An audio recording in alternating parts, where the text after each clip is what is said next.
Dave is going to do most of the stuff because a lot of it is the program inside of it, and he's going to explain how he's going to code it or how the mechanics are going to work. I'll pitch in with as necessary, mostly to derail it. Yeah.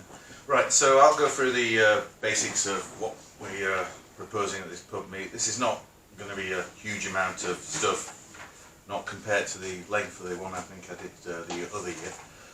So we're basically starting off with a point where we're doing all the things for new players, because, well, these are all in the order that actually people suggest them on the forum, and so we're going to try and get the new player stuff so it is, at least isn't a completely hostile situation to get into the game. I mean, that wasn't made much better by the fact that there were bugs with the people joining the game during the entire of COVID, but now they seem to be resolved. But we need to have a much more flush entrance to the game, and once you're in it you need to have more guidance to where you're going, and sort of indications of what you can do in Phoenix.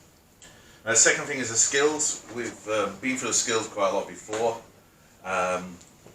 in previous years. I did implement quite a lot of the skills in a different version of Phoenix that never sort of became used. And what I'm going to do is try and get that into the main game as much as possible, which builds upon the officer stuff that, although you just saw the numbers change, quite a lot of the code from the underneath did change as well. Alright, so character storylines is something I put in as a laugh. We got voted up to number 3. We got voted up to number 3 because people are very interested in things like that, and we're going to do our best to do something relating to that. I can not promise that that's going to end up in exactly order of 3. I'd like to do the skills as soon as possible, but the character storylines are. Now, the balance of space combat, the intention is to go through every weapon in the game and try and bring them back into the game, because currently there's just a few weapons that are used. It's not to make it particularly balanced, so not to like make everything absolutely perfect, but what we're going to do is make it so I can put up on the forums a set of every stat that I'm suggesting, and then we can have players say that's absolutely terrible, go back, you don't know what you're talking about. And yes. Basically, to make sure there's a niche for every weapon in the game. So different, different roles for each weapon, whether it's planetary bombardment, stuff like that, or what sort of ships are attacking. At the moment, basically, it's just build antimatter and spam it all in one big blast. So, well, or using was it photon batteries or something like that. We might, as I say, the only thing I can see mechanically changing is that the armor factor might be divided into armor factor and shield factor, so that some weapons can reduce shields. Reduce the effect of how much shields go. Now that actually ×8 are in, shields will become relevant finally, because they were not used up to that point.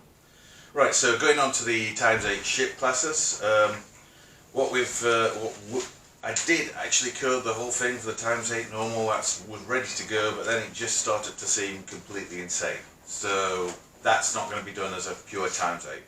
That's going to be, now the intention is to make a small section at the front, which is going to be ×2 normal capacity, and then the rest of it's going to be pods, similar to the freighter. So making it sort of a heavy carrier style thing, which could carry cargo, possibly carry troops, and fighters an option inside of that. Right, the agencies, here again, we've actually gone through something like this in the past, yes. But it's never really been done fully enough. I think last time I was concentrating way too many on the details and not on the open picture of this idea of doing operations and getting things done to allow you to go forward. And I hope to do that sometime this year. I want to get on to actually having this completely designed, and I might end up having to do code for that. The legions, there's a far future, at least not this year at all. It won't be touched. but the pure idea of that is not really the number of troops in each legion, just the idea it's 5,000 MUs, and the troops currently in the game would be converted into this format, or into the format that works inside the legion. So a legion might only have 2,000 troops based on using, or they might be fully 5,000, and the cost of that legion will be proportionate to the sort of costs you're currently having. So if you've got 500,000 troops, for instance, they may not be 500,000 troops in the new system, but they will cost 500,000. That's the best definition to it. And the idea is you get little units of troops that can then sort of surround star bases, only attack what's in front of them, and give a much more slow version of ground combat where you can't overwhelm somebody. But the idea is that you can also put these things where you want them quickly and evacuate quickly. So you can choose to lose and choose to run away, whereas the current system is you've got to put everything in because you've got to win or you lose completely. Also, it says something about legions having goals within it, so it's not always a case of trying to capture or destroy. You might have other sort of purposes for your legions going in there. It says something about that, haven't we? Well, Yeah. maybe steal cargo, like the raiding in boarding, Steal stuff, or steal tech, whatever it is, kidnap or someone. I think we mentioned something Yeah. that way, is it reducing their ability to do stuff with that base. So just to round off, we'll We'll go into that. do some stuff about the turn downloader to sort of finish that off. That might get done at any point really, and there's possible as rare as the development, which Micro I think we'll discuss Yeah. at the end. Right, so if we go into the actual bulk of it, even the bulk bit. New players? Yeah. Basically, I typically all read it. Basically, the problem we've got is as players join the game, they're just given basically a wall of text and something about their ship and stuff like that. And it's, quite my brother, he said when he started it, where's the game? I can't actually see where the game is. I can't see what I'm supposed to be doing. And so we basically have to implement something. So when you're in, you're kind of shunted in the right direction and you're drip fed what information you're going to need and what sort of stuff is, what sort of capabilities there are in the game, where you can go, what you can do. So it's, we've got the missions which I believe now are working a lot better. They're working a lot better now. Yeah, so looking at the Halo, really trying to expand on that, and Rubies and stuff like that. And basically just trying to get these guys noticed by you, and making sure then you've got a reason to take them on, and hopefully give them a reason to stay within the I game. mean, there is a reasonable throughput of people into the game. do sign up. It's just they We're disappear every time because it's very difficult to get them into the game because they don't know where it is. And so we might just have to kind of hide the real game for a little bit until they feel like they're in it. Can't Yeah. we seed them into the affiliations like we used to before? The problem with that is then people might not want them in their affiliation, people might want to sound them out. But people might maybe want to could give you do a tick box? Yeah. So certain affiliations say, yeah, we're happy to have new people. They did this a little while ago, didn't they? Yeah, They and delete if you it. don't, you either opt into it or opt out of it, Yeah. that sort of thing. Yeah, I'm sure a year ago, didn't they delete in the recruitment section anyone that didn't say yes Turned or it no? off. Oh yes, Yeah, we turn on and off the Yeah. recruitment, but this is about automatic joining, which most people aren't. I think that's what Dave's trying to point out. Yeah, It's because a then pool you of can opt. people, you just throw them straight in, they don't get a choice. But then there's 2 points to that. One is quite a lot of people won't want to do it. I know that a lot of people leave entrances to affiliations hanging for weeks because they want to talk to the person first. Yeah, but you could put them straight into the affiliation. You could. And Well, then if you it set could be no, but if you set up your security, for instance, on your website to Yeah. to recruitment, you've got the tools there to do it, so they don't see any hidden systems or anything like that. They're done in Halo, but if the new player, he has the option of either going into a random affiliation, or he can say, no, I'm going to do it on my own and see how that goes. Yeah, that's probably. So if you give them the option of both, and then the affiliations themselves, like we could, says, okay, we're quite happy to have, 2 people or 3 people, and then when we get that, someone else can have them, or no bollocks, we don't want any of them in because they're hopeless. We can't be asked for the time. You could filter it by what choices they make when they join. Yeah. As well, couldn't you? Steer it towards certain affiliations. you know, with the questions, do you like this, do you like that? Yeah, Give and the what option, to do with right? missions with respect to affiliation, so jump for a number of missions, right? Isn't that case?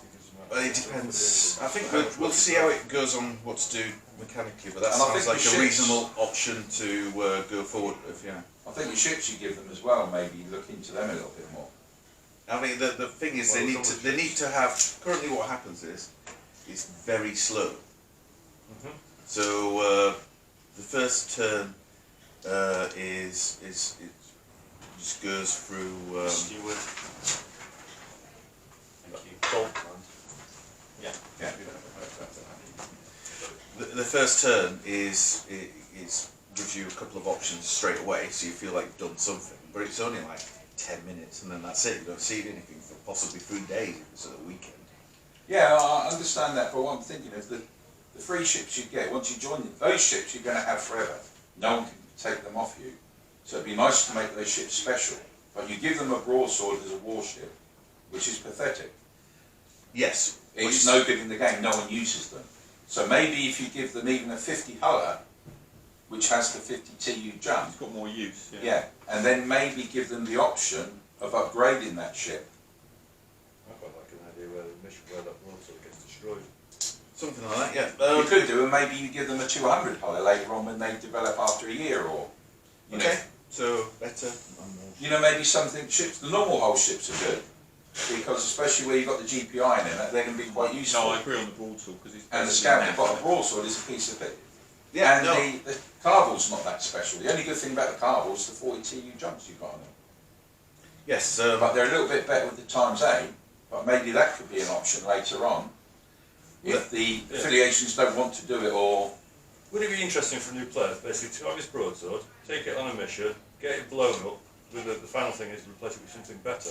That way he gets a taste of combat, Yeah. and then it's a case of, you know, pile of crap, whatever it is, but you've proved your worth.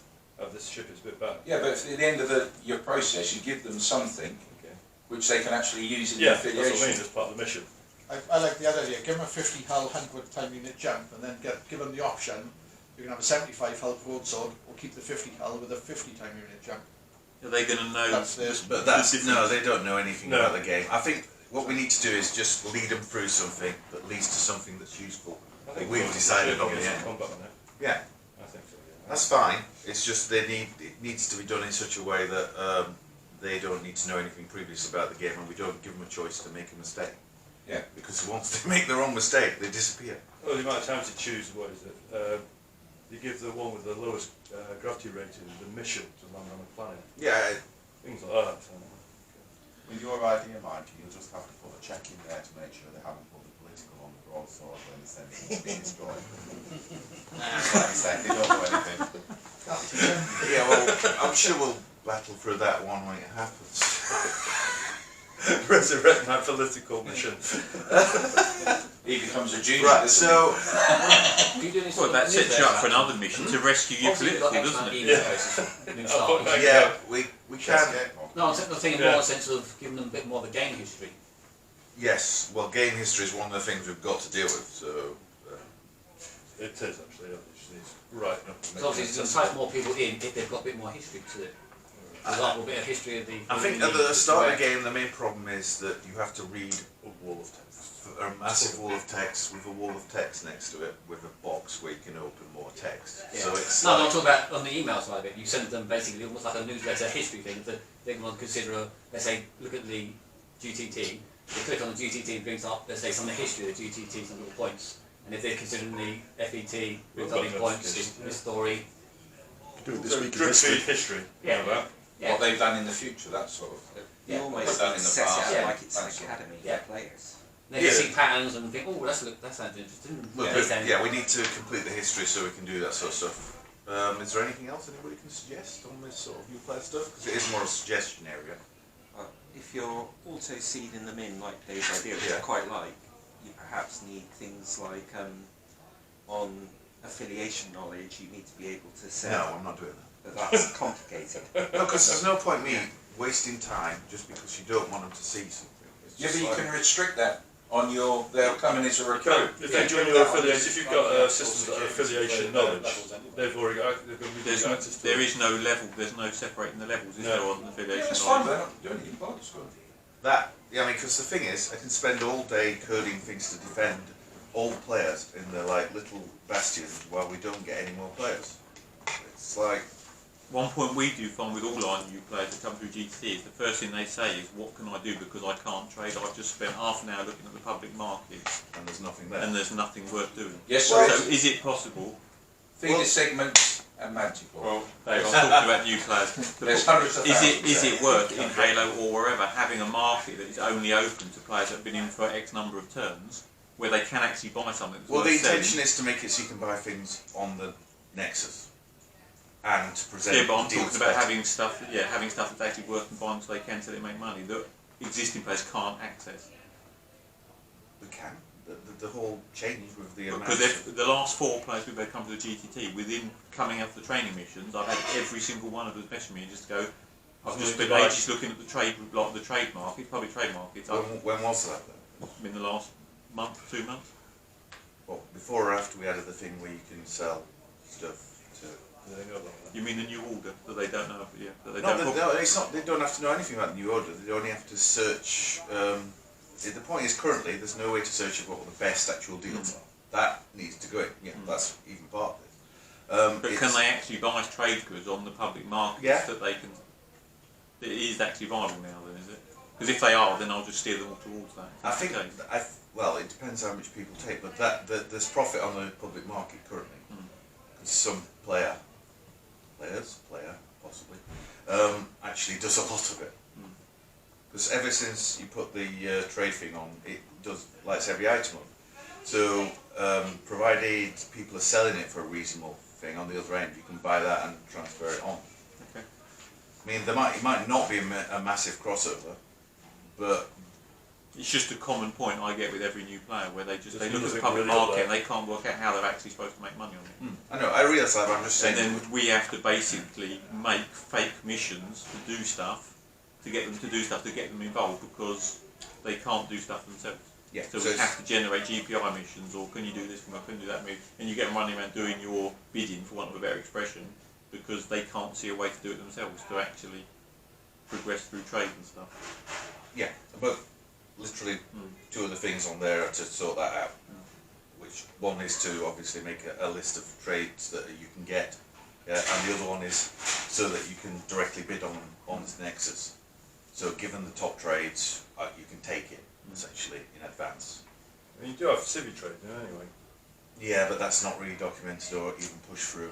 I mean, most normal players don't know about that. Does that actually work? Yeah. Does it? Yeah, you can buy things off. I only use it to buy colonists, so I mean. Yeah, you can buy other things, can't you? Yeah. Just pop in on feeder segments. Okay, so you need notifications about that. You can make bucket loads. Not notification, you need a mission on that one.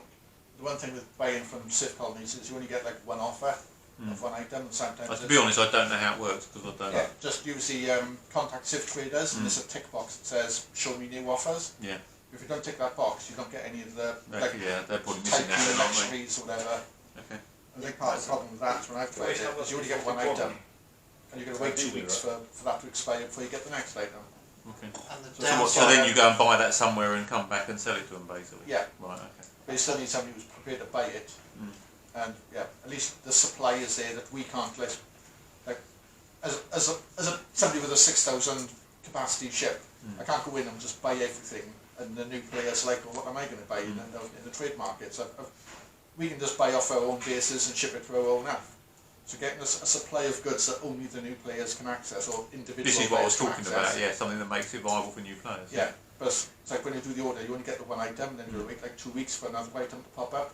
Getting more items on that contact Civ traders would be a lot better for individual traders to not get overwhelmed. But at the same time, that's why I was wondering if it's possible to have some kind of trade good that was visible for players until they've maybe been in the game 3 or 6 months. Because then all your experienced players are not going to suck everything up. The Civ trader market, you only get like 1,000 or 2,000 items at most. So you're not going to we're not going to abuse that and end up with an extra 1 million credits a week. Because there's just not going to be a supply of items to do that. No, but if you're going to get more ships as a new player. Or maybe focus it in Halo, because you're limited on the ships you can put in there anyhow. Through the wormholes, aren't you? What I'm doing with the Civ traders, I'm trying to find out as many of these things I can, the system uniques, just so I can put them on my market with a buy order, It's like, I don't need them, I don't want them, but while they're on there, somebody, anybody who gets them, it gives them they can see people there's an something amount to for do, it. doesn't it? Yeah. And with the new order now, I'm not quite sure if it's buying or selling, but if I've got it on my market and somebody, looks at the new trade goods, they'll see it then, and it'll be, oh, I've got one of these, where can I sell it, or whatever. Because I've added it onto my market, your market that says I'm buying random trade goods, it'll appear on your market as well, because you've set that generic, I want to buy twice at 75,000 or whatever. Okay. So, Well, it's your buying amount of anything at the local value, which is a percentage of The one criticism I have of the contact of million traders look for new deals. The new deals could be anywhere in the universe. They're not on the planet. No, they're in In that the periphery. periphery. They're always in that periphery. But they ought to be from that planet, in a personal view, because that's where you are and that's where you're contacting the traders. Well, you can actually run it multiple times on the same planet and get it from different planets within the periphery. The idea is these civilians are in contact with each other. Because I don't have anything. Didn't Adam just say you can only run it every 2 weeks or something? yeah, So it's then gives them, something rather than just run the order and pick up there, it gives them reason to go elsewhere as It's well. just clear to say we just need to improve that order to make it more useful, yeah? Mhm. Rather than going into the details about every single bit of it, because it's just more of it and get the new players to actually know that. have order access exists. to that order, yeah. In fact, that little tick If you box included says a look for mission new to do deals, as I'd part of the new take that out mission, and make it a default function. if you included a mission with that, order, Yes, then it would know that. make people aware of it, wouldn't it? Yeah. Also, we don't really tell them about what is it, the new deals for what is it, as a new player, you got your Starbase upgrade and things like that. We don't tell them about anything. That's, No. I think That's kind of listed the the same. point. Yeah. Right, anything else on that people interested in? Yeah, I think when you get the Starbase upgrade order, maybe give it a shield for it, in effect, which means it It's can't be probably taken outdated. over for maybe a 2 year or 3 years, something like that, so they've got a chance of actually looking after it. The only problem with that is then someone might be a bit nefarious and stick it in someone else's system. They will be a bit nefarious. Yeah, but normally those have to be placed with, like if you plonk it in a GTT system, for instance, you'll need permission. If you don't get permission, then obviously it can then be I know, but you build it, you put the upgrade on there, it can't be fixed for 2 years. Yeah, but then if they haven't got permission to do it, then, like for instance, Richard will then contact you. This says, and obviously he's overlooked something, it needs to be moved or sorted. But normally, if you bung it in a Corwoods, for instance, or one of those Orion systems, you're thinking about developing in that, rather than have some pirates or a merc come and destroy it or blast it, because you've only got like 200 or 300 complexes at the start, with like 1,000 mercs or something. It's quite. Well, if you protect it, then it doesn't really mean it's It's part of fine. the game, does it? We could do that quite adequately, it just has to be registered. I just think 'cause you can only use that order once, and might encourage them to have a Out of base which then interest. they can keep. Out of interest, do many people actually use that to create a starbase? I don't Over know. time. Yeah. So how do It's they- been used over the years, but obviously we're looking at better. So what do they do? They find a decent site of ore first and then use the order, presumably? Yeah, something like that. It Or doesn't fancy- magically create a site with decent ores. No, and you stuff. have to basically turn up and stick a starbase down, a base down on something, and then you run that on the base. Right, oh okay. So Actually, you get 200 or 300 modules and some tanks and some mercs and some ores. Does it need to have a population, or aren't there some criteria that needs to be fulfilled? No, I don't think so. I don't think so, it's I just... don't think you can just do it on a Yeah, I'm contract pretty sure. like Because we use stars in Orion because it gave you a head start because it was so fucking far away. that. Yeah. makes sense. Right then, should we move on to skills? Right, so the basics of this were outlined in 2017, and as I say, I've implemented most of it as we, in the past. Now, the base of this is it's the exact same system we've got now. Rather than like points, it's converting over to how much cash it costs to train, which is just literally in the current system sort of 500 times the actual cost of the skill, and ratcheted up per level of the skill. But the increase doesn't continue with every skill you've got. Currently, it's was it 1, 2, 4, 8, and 16 for the next skill in a different skill name, and that costs more and more. But the new ones will be basically per skill, so you'll be able to do everything on one officer and not be limited to having to do multiple officers to do multiple jobs, because there's no point having, again, in the sort of in the domain of actually bringing everything into less positions, less officers, everything. You should be able to do everything you want on one officer for the base things. When we actually implement this, it won't add anything to the game really, apart from the ability to use the free points that you've condensed officers into already, and we'll slowly add a few extra skills. We might do things like allow you to go up to free dodge for a lot more money and skills, but it won't ever add into the existing dodge skill. You'll do it for a different route. But if we do go to like free dodge, there'll be something that allows you to go to free accuracy, so we can create a level playing field against people who've put the investment in. So you're still going to earn random points, which you can then spend on the skills. Is that Right. correct? So to go into the let's go forward a bit.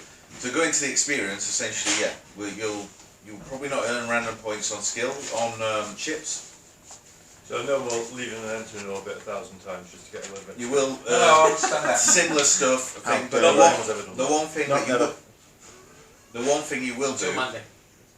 is get free XP every week on your political that you can distribute into your offices. Oh, so you're going to get a term and then you can then spend that on any officer you want? Yes. So that'll go in the pool of points, basically. Yes. Right.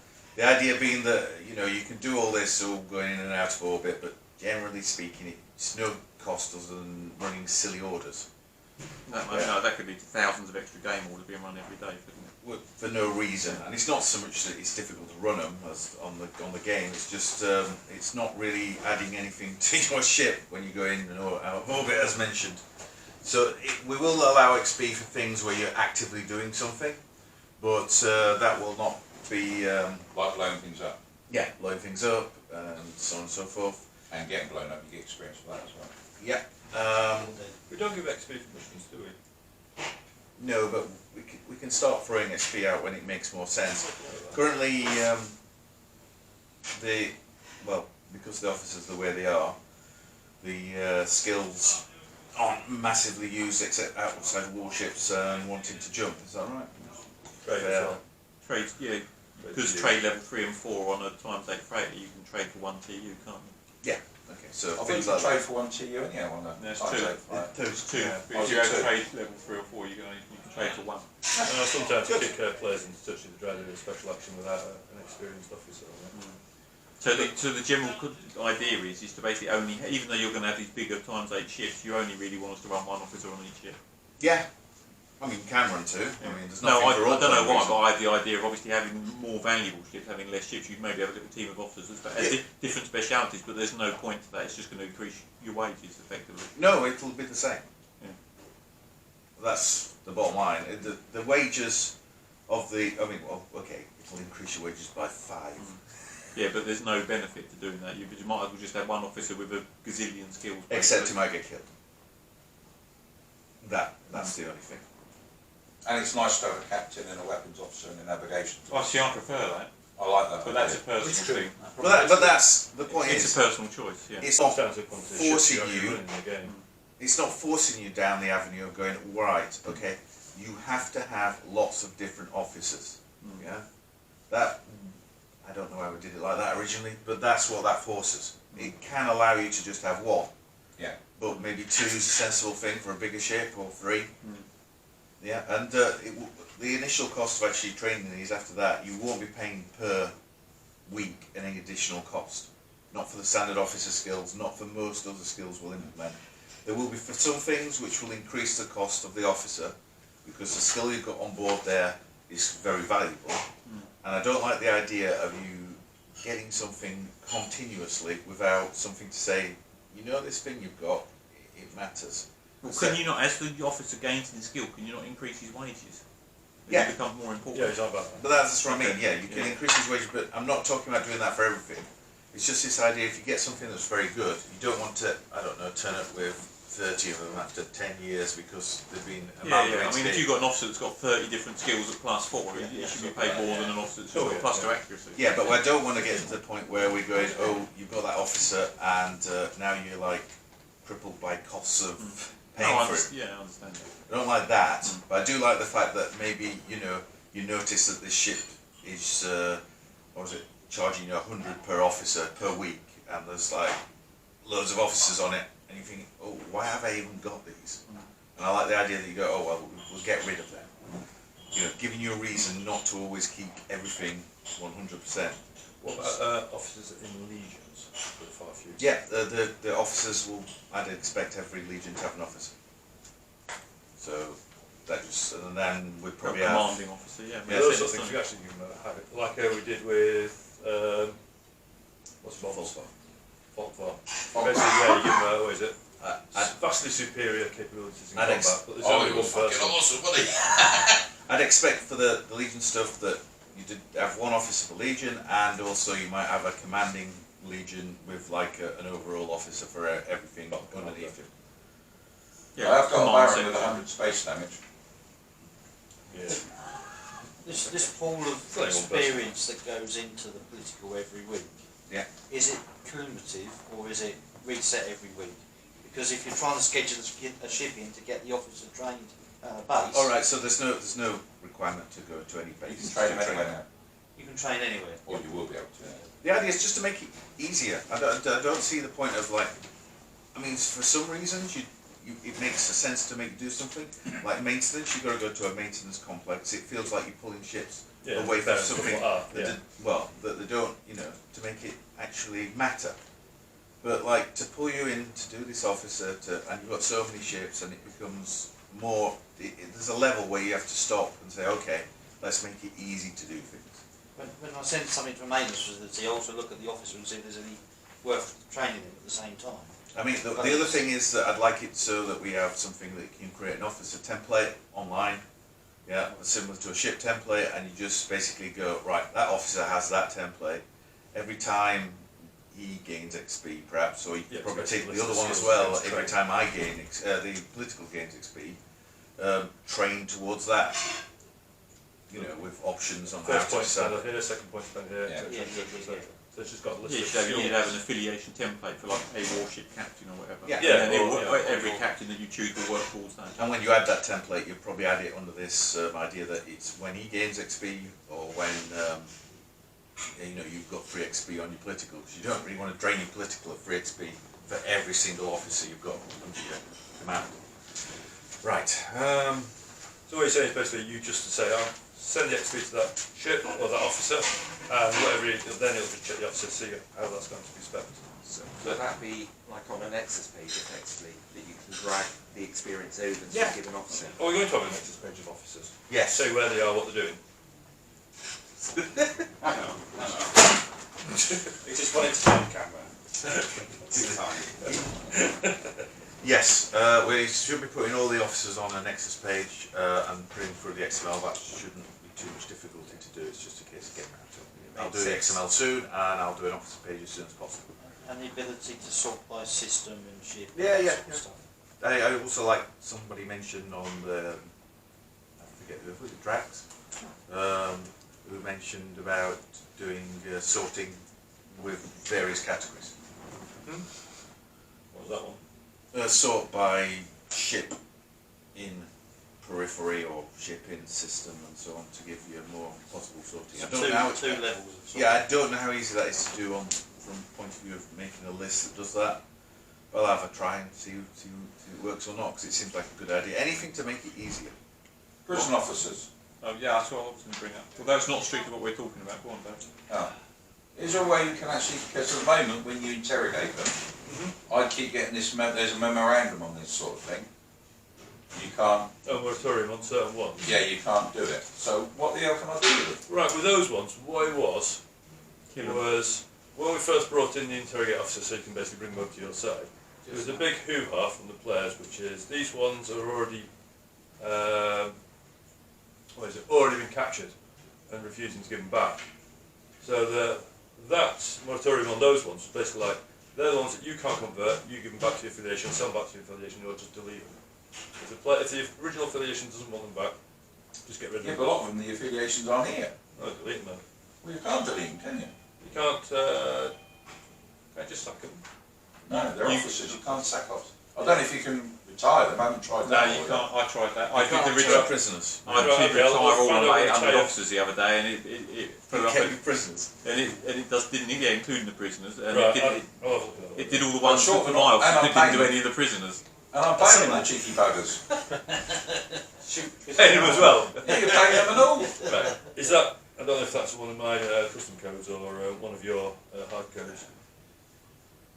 But yeah, what it was basically because I know that a load of DTR officers and a load of imp officers were on opposite sides, and they didn't want to buy him back, but he also didn't want the option of allowing the other person who already had him, to convert them. You know what I mean? Recruit them. So there was a big yeah.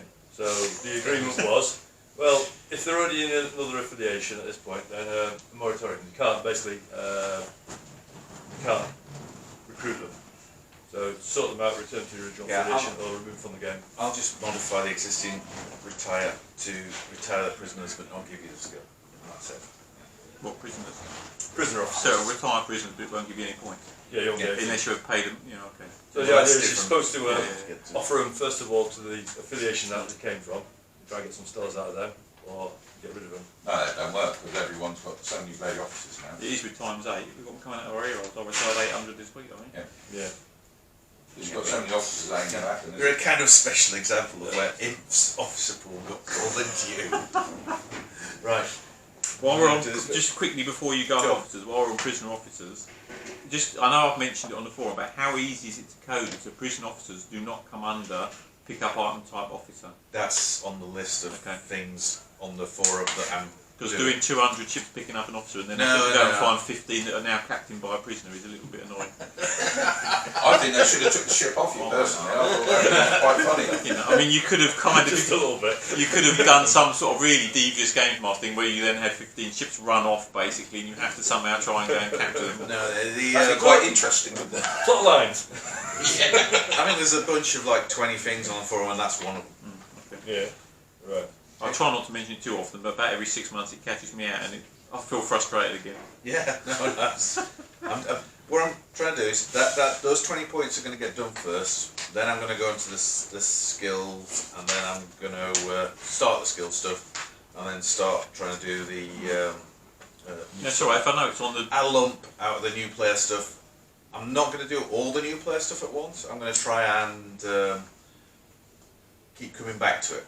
No, it's just nice to know face to face because once I know it's been dealt with at some point, I will stop mentioning it every 6 months. I think you keep that up. I failed to do it this time as well. Did you get that on camera? Well, we've done the skill variants. Yep. Yeah, done that. Right. New storylines. Storylines. This was something you threw in there as a bit of a comedy, didn't you? Yeah, essentially it's a bit of comedy. So. Well, the idea is, first of all, you kind of record what an officer or a political where is, and what they're actually doing, what sort of orders they're processing, what if they're on positions, what those positions do. Now, for the most part, that's going to be fairly dull, which is enter orbit, leave orbit, enter orbit, leave orbit. I don't Pick up think by. we're recording exactly that. I know. So it's just a case of if they've gone to new systems or something like that, what sort of stuff have they done? And then the players kind of wanted to go a bit more interested in sort of like background and give sort of like what sort of ideas and stuff like that they want to do, what sort of plot lines they want to try and follow, family and stuff like that. I mean, we've got in here, what is it, the character story pathways, is that part of it, isn't it? So is this with a view to making your officers into characters, or is this say you've got Officers are characters. Yeah. yes, but if you've got 1,000 officers, you No, you will want choose special ones, yeah. You'll choose your special ones to Yeah, turn and into. the idea is then they've got some sort of plot line. The idea is then you choose sort of like what sort of pathway, which will say what sort of events could happen to them. It's all very, very fuzzy at the moment. But then, basically the idea is you have obligations and, that'll come with it. So it's not a case of I'm going to choose this because it all gives me all the best bonuses. It's a case of, okay, I've chosen this pathway, but now I've got these obligations to meet, whether it's family, whether it's that, whether someone trying to hunt me down, or whether I've got some other issue that I need to sort out. And the idea is that as long as you continue to these obligations, you're going to get the benefits of that pathway. That's, like I said, it's a bit fuzzy. Like someone has the old school Thai club. Sort of thing. Come from the Imperial officer line. Yeah. just so happen to tick the right box at the job centre. That's the stuff. So an obligation might be he needs to go somewhere and do something at a certain point. Yeah. So it could be basically the idea is there's some degree of inconvenience, but that's offset by the interest and the fact that benefits he might get. So at the moment though, I think because it's so fuzzy, it sounds much more so appealing. Yeah. We don't really know. It'll probably get fleshed out. It'd be nice to have certain ones, like at the moment you don't. There's no benefit to having a star-based governor or an officer as a star-based governor, is there? And it'd be nice to have a character as a governor of an important star base. Yeah, I think that could feed into sort of like, the governments and what's happening on the planet. Is he sort of like an ambassador? Does he actually have to go out to sectors? Does he have to meet and greet? And then if you can, it'd be nice. Because at the moment you've got basically an officer that's a benefit on a ship. When it comes to ground party, star bases, whatever, there is no... Yeah. There's nothing on that side, is there at all? I'd love to see these character pathways or character storylines if they actually wasn't just about that one person, if they actually then pulled in other characters. So you end up with a web of interaction. Don't know exactly how that could even be achieved. Do you? A lot of games master right.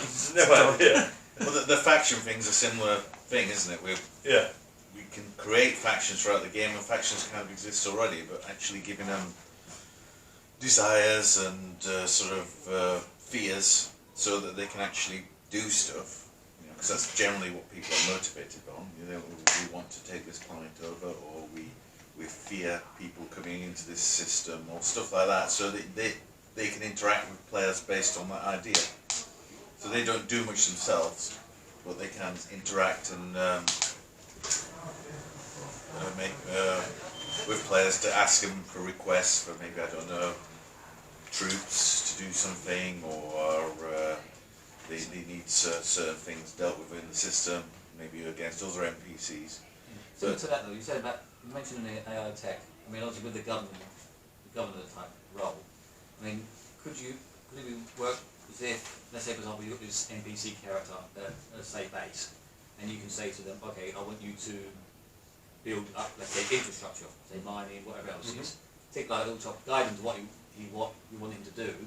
He then goes away and says, well, I'm going to need this, and then message back to you or to other characters inside the game. It's how to generate the right things that they want, and also how to check it's actually happened, without, if you're thinking if we've got a dozen players with half a dozen characters, that's a lot of storyline. No, you fix their options. You say you want to, let's say, build up some infrastructure, mining or whatever else, shipbuilding.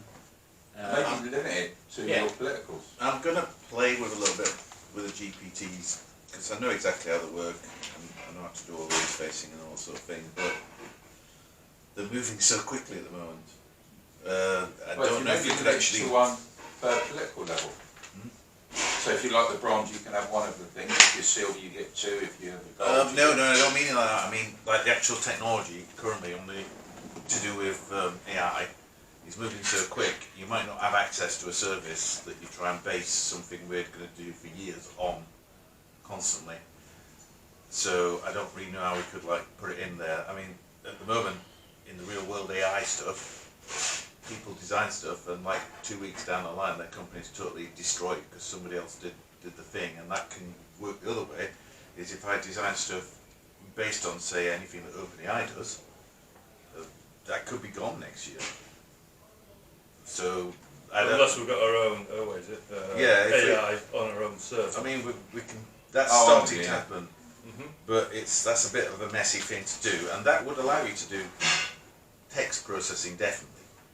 Because it's very good at waffling. I mean, it wrote the entire character bit, so it did well.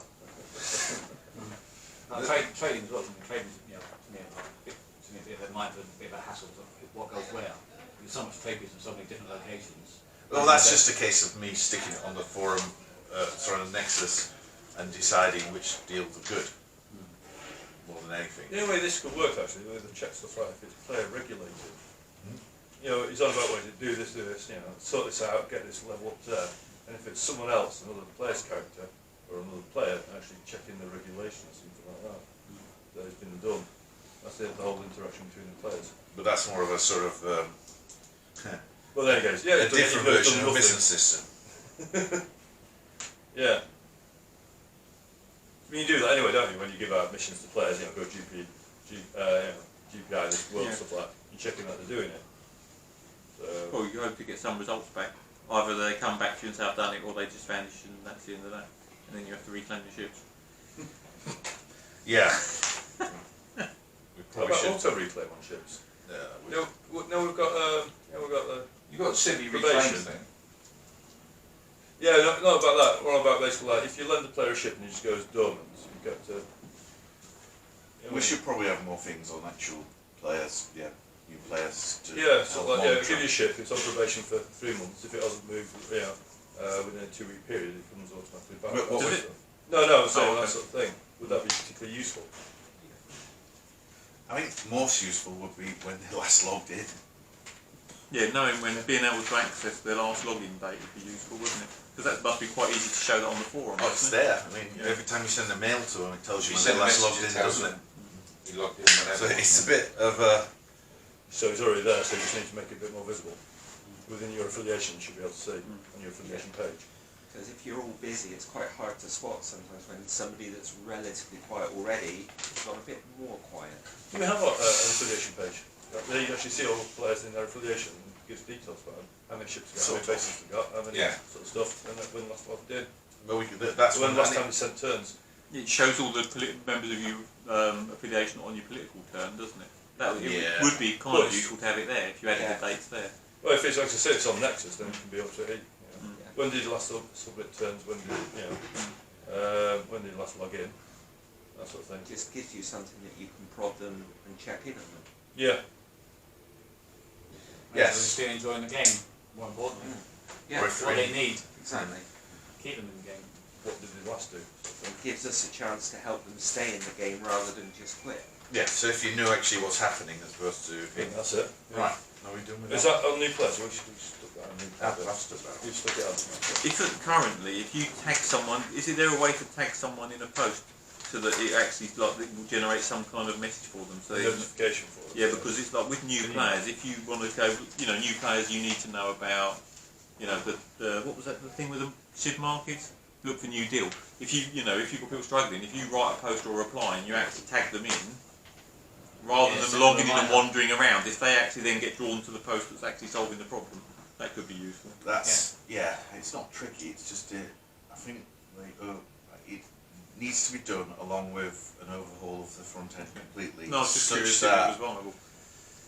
it's not overwhelming. 'Cause it's like there's loads of things on that front page leaping out at you at the first time you're into the game, and it's too much. And there's 5 or 6 messages pop Yeah, well, I up. just didn't know if when they log in, if they've not been active 3 days, if they log in and it pops up a message saying you have been taken, they can immediately go to it's involving them back in rather than just logging into a page and there's just look, there's loads more text again.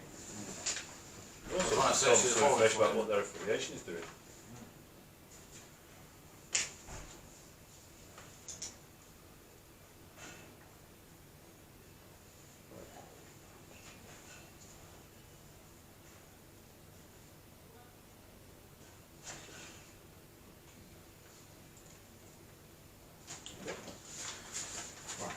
Shall we go on to the ship seed?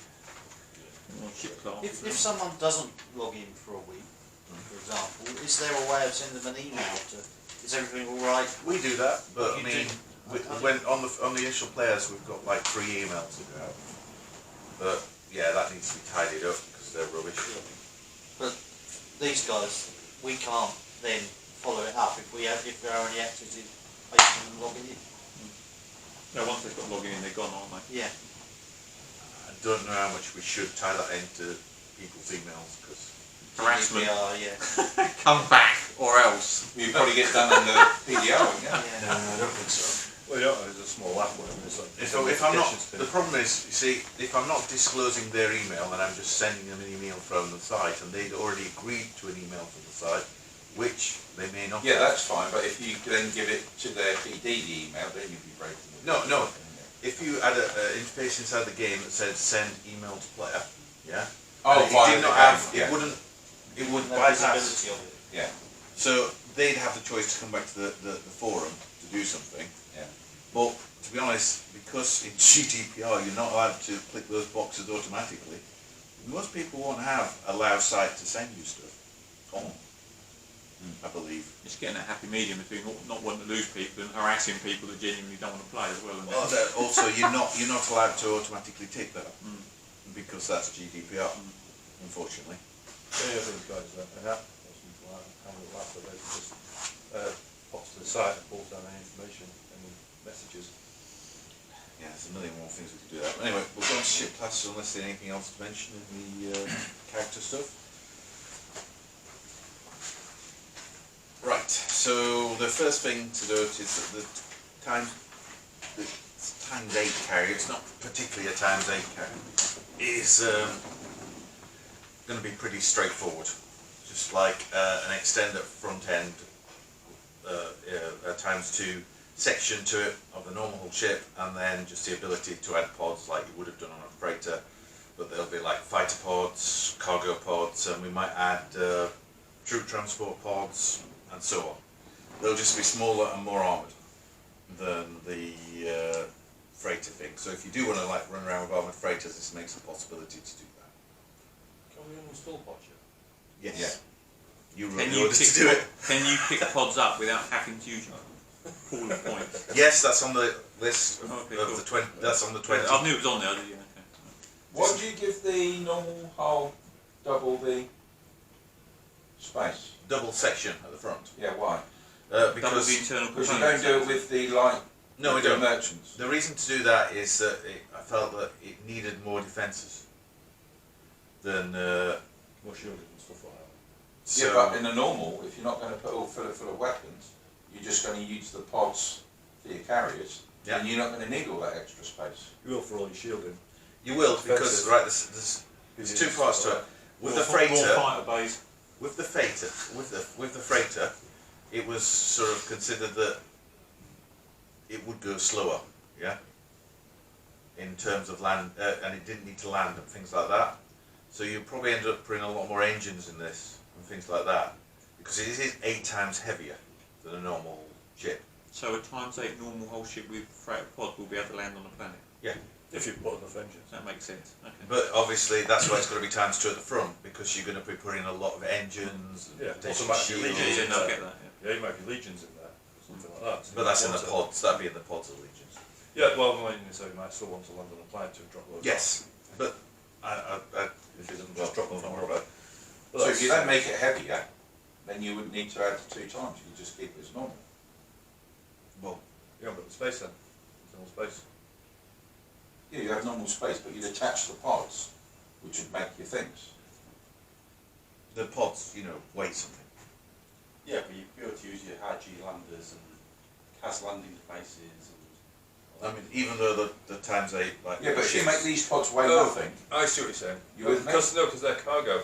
no, so They're not I mean, installed. the thing is with the times 8 Oh, ship, yeah. it's like well past my oh my god, that doesn't really sound right. Yeah. Maybe I can explain times 4, but we'll do it anyway because it's sensible from a playing point of view.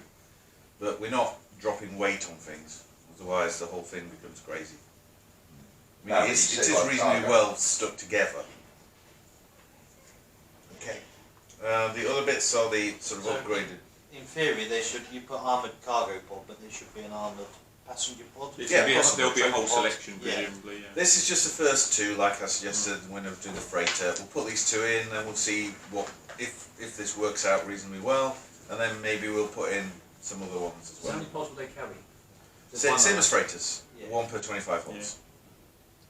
I like the idea of having some kind of troop drop ship or troop delivery ship, because at the moment, as you know, we have vast fleets of very small ships that can cloak, because people think that's the only way to deliver troops into a combat zone. Then there's the next question of whether one of these should be able to cloak. I've not written anything on like the standard thing which can't cloak, can't land, none of that's on it. I'm not sure. It's whether these pods basically get dumped. I know that- struck from orbit to the ground, whether they can be passed through planetary shielding. That's the No, stuff. not now. Well, that's stuff obviously we'll discuss once we get more into the. I know we're going to jump in ahead, but obviously it's slightly relevant to this. But if you're changing the ground combat where you're going to use legions, not troops, Yeah, if yeah. that effectively nerfs turning up with 1,000 ships with 1,000 troops on each ship, then you've wiped out that whole rock-off fleet requirement anyway. Yes, that's that. That's the intention on that. I don't want to have. I'd like if combat on the ground was not about spreadsheet management of ships.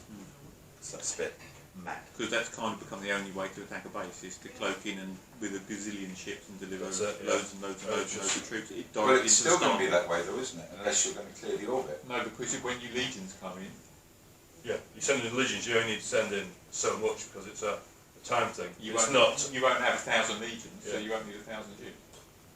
Because the legions will be too big to fit on a ship like that.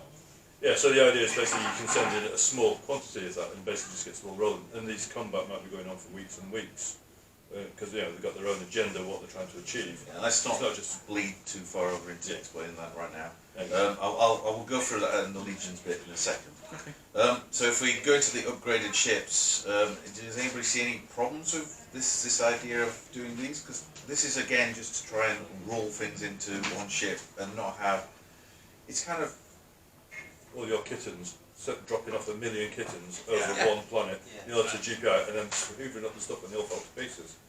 No, I mean it works quite well because, as you know, my original concern was if you do times 8 on the internals, No, you're I going to don't end up. want that. No, I know you know, Yeah. but you're going to end up with basically a 200 normal huller that can fire like 20,000 AM missiles in one round or something stupid. yeah, and it gets silly. Yeah. And there's no point to that. We don't want moving platforms. Essentially, is what really. No, if you're going to fight, you really need to go with the heavy hull routes. That's the whole point that exists. isn't it? Yes. I mean, obviously, Yeah, with supporting carriers. the normal whole Not thing primary. does have its downsides, but it's not enough downsides when you try and do everything on round one. Mm-hmm. So the idea of doing these normal sized, just slightly upgraded ships that everybody can have access to, just to do things, to add sort of a cost to do something that is arse pain otherwise. Yeah, no, it'd be nice to have a ship that can carry pods that can land. Yeah. Well, I mean that's the difference, isn't it? Then you've got 3 different types of these ships that make sense Yeah, definitely. in the carrier stuff. Nice to speed up the GPI side of it as well. Yeah, but you can speed up the GPI, and that's what worries me. Is this sufficient to stop people using the massive hordes of small ships? That was a good idea at the time. No, it's a good idea. Yeah, That's it's the problem. effective, that's the thing. And I just don't It's a like good it. idea, but yeah. It's a pain in the arse. I find it's a pain in the arse because of this going to then upload straight away into your Nexus map. Yeah, that's Or you're one. going to have to push the button. That's one of the 20 things. Auto upload of information. Yes. Yeah. See, to be honest, I don't really give a toss if it's 1 TU or 10 TUs. That doesn't bother me at all. That's never been Because my you're never in a concern. rush anyway, because You you got just want to be able to find the information about it and go Do you and think find they the want email. to use too quick? Yeah, to be honest, I do. What do you think it should Well, be? Except if you're 750 hulls plus, the kittens are 2 hulls. So hull for hull, we're doing it 25 times. Yeah, would So- you not do it then if you had these at this rate? Probably because it's less faff, I would do it this way. Right. So But if you started to make it 2 TUs or 5 TUs, it would be, no, we'll keep doing it with kittens. okay, then it makes sense to stay Is that- where we are then. Is that like per sector? Because you're like GPI sector. Yeah. So the bigger the Yeah. planet, the more it takes. So why don't you have it higher TUs, but you have an officer? Otherwise, you're not going to have a GPI officer to reduce it. At least it's an officer skill. It's a GPI officer skill. Well, there isn't, but you could have one, couldn't you? Another officer Yeah, skill sort of sensor thing. power, isn't it? Yeah, but for GPI Yeah, reducing, there's a you know, more like you have one reduction for of reducing TUs. train. Yeah, if you had it set at say GTT 5, cost. if you had the cost at 5 TUs a sector and then you had 4 levels of skill, bring it down to 1, you could have one big ship with a decent officer on, and then it would make sense, wouldn't it? Then you could do that.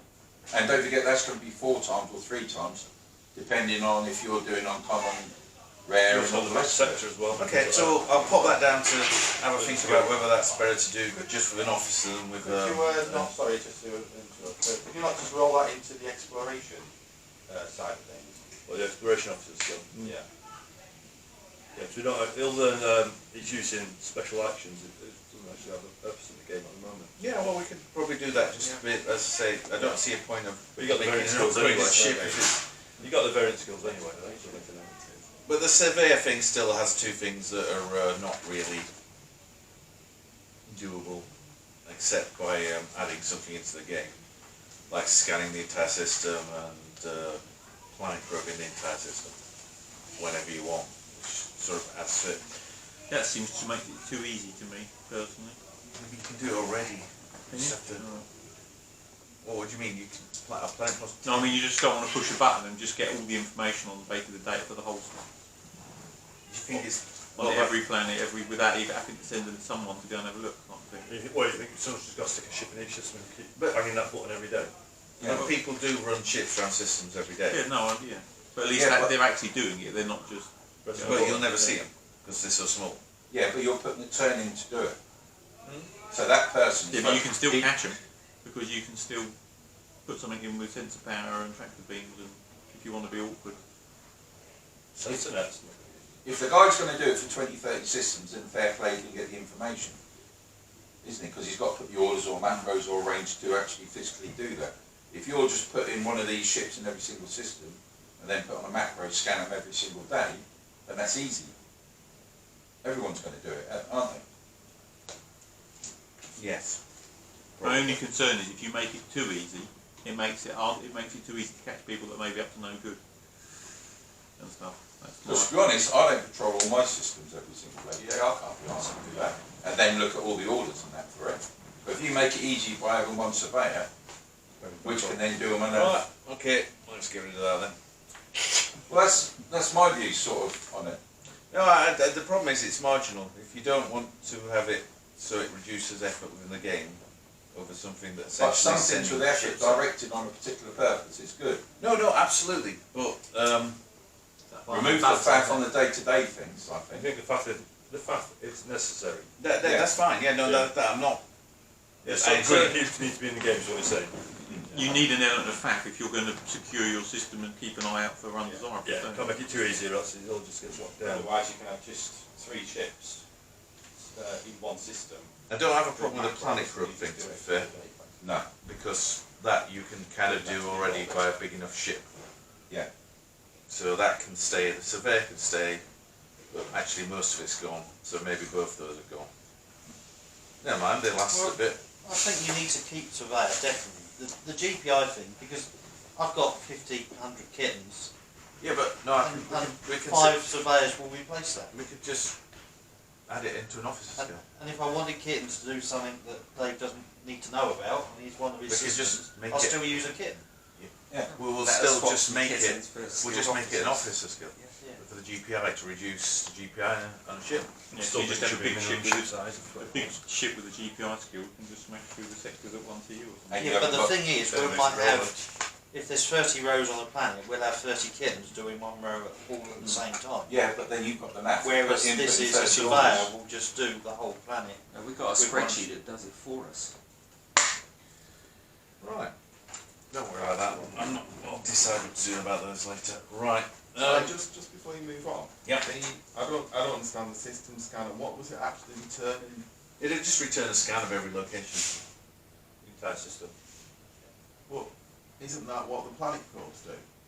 No, that's the scan of the orbits. Yeah. This should be every quad. Oh right, okay. Yeah, so So it gives like you a radar basically net. a detailed map and information on everyone on every planet in the entire Like system. one Which you system. get by running a In ship one around thing, it that nobody can see. It goes to every single quad, every single orbit, and then it goes back to where it was maintained to do that, but without the ship moving.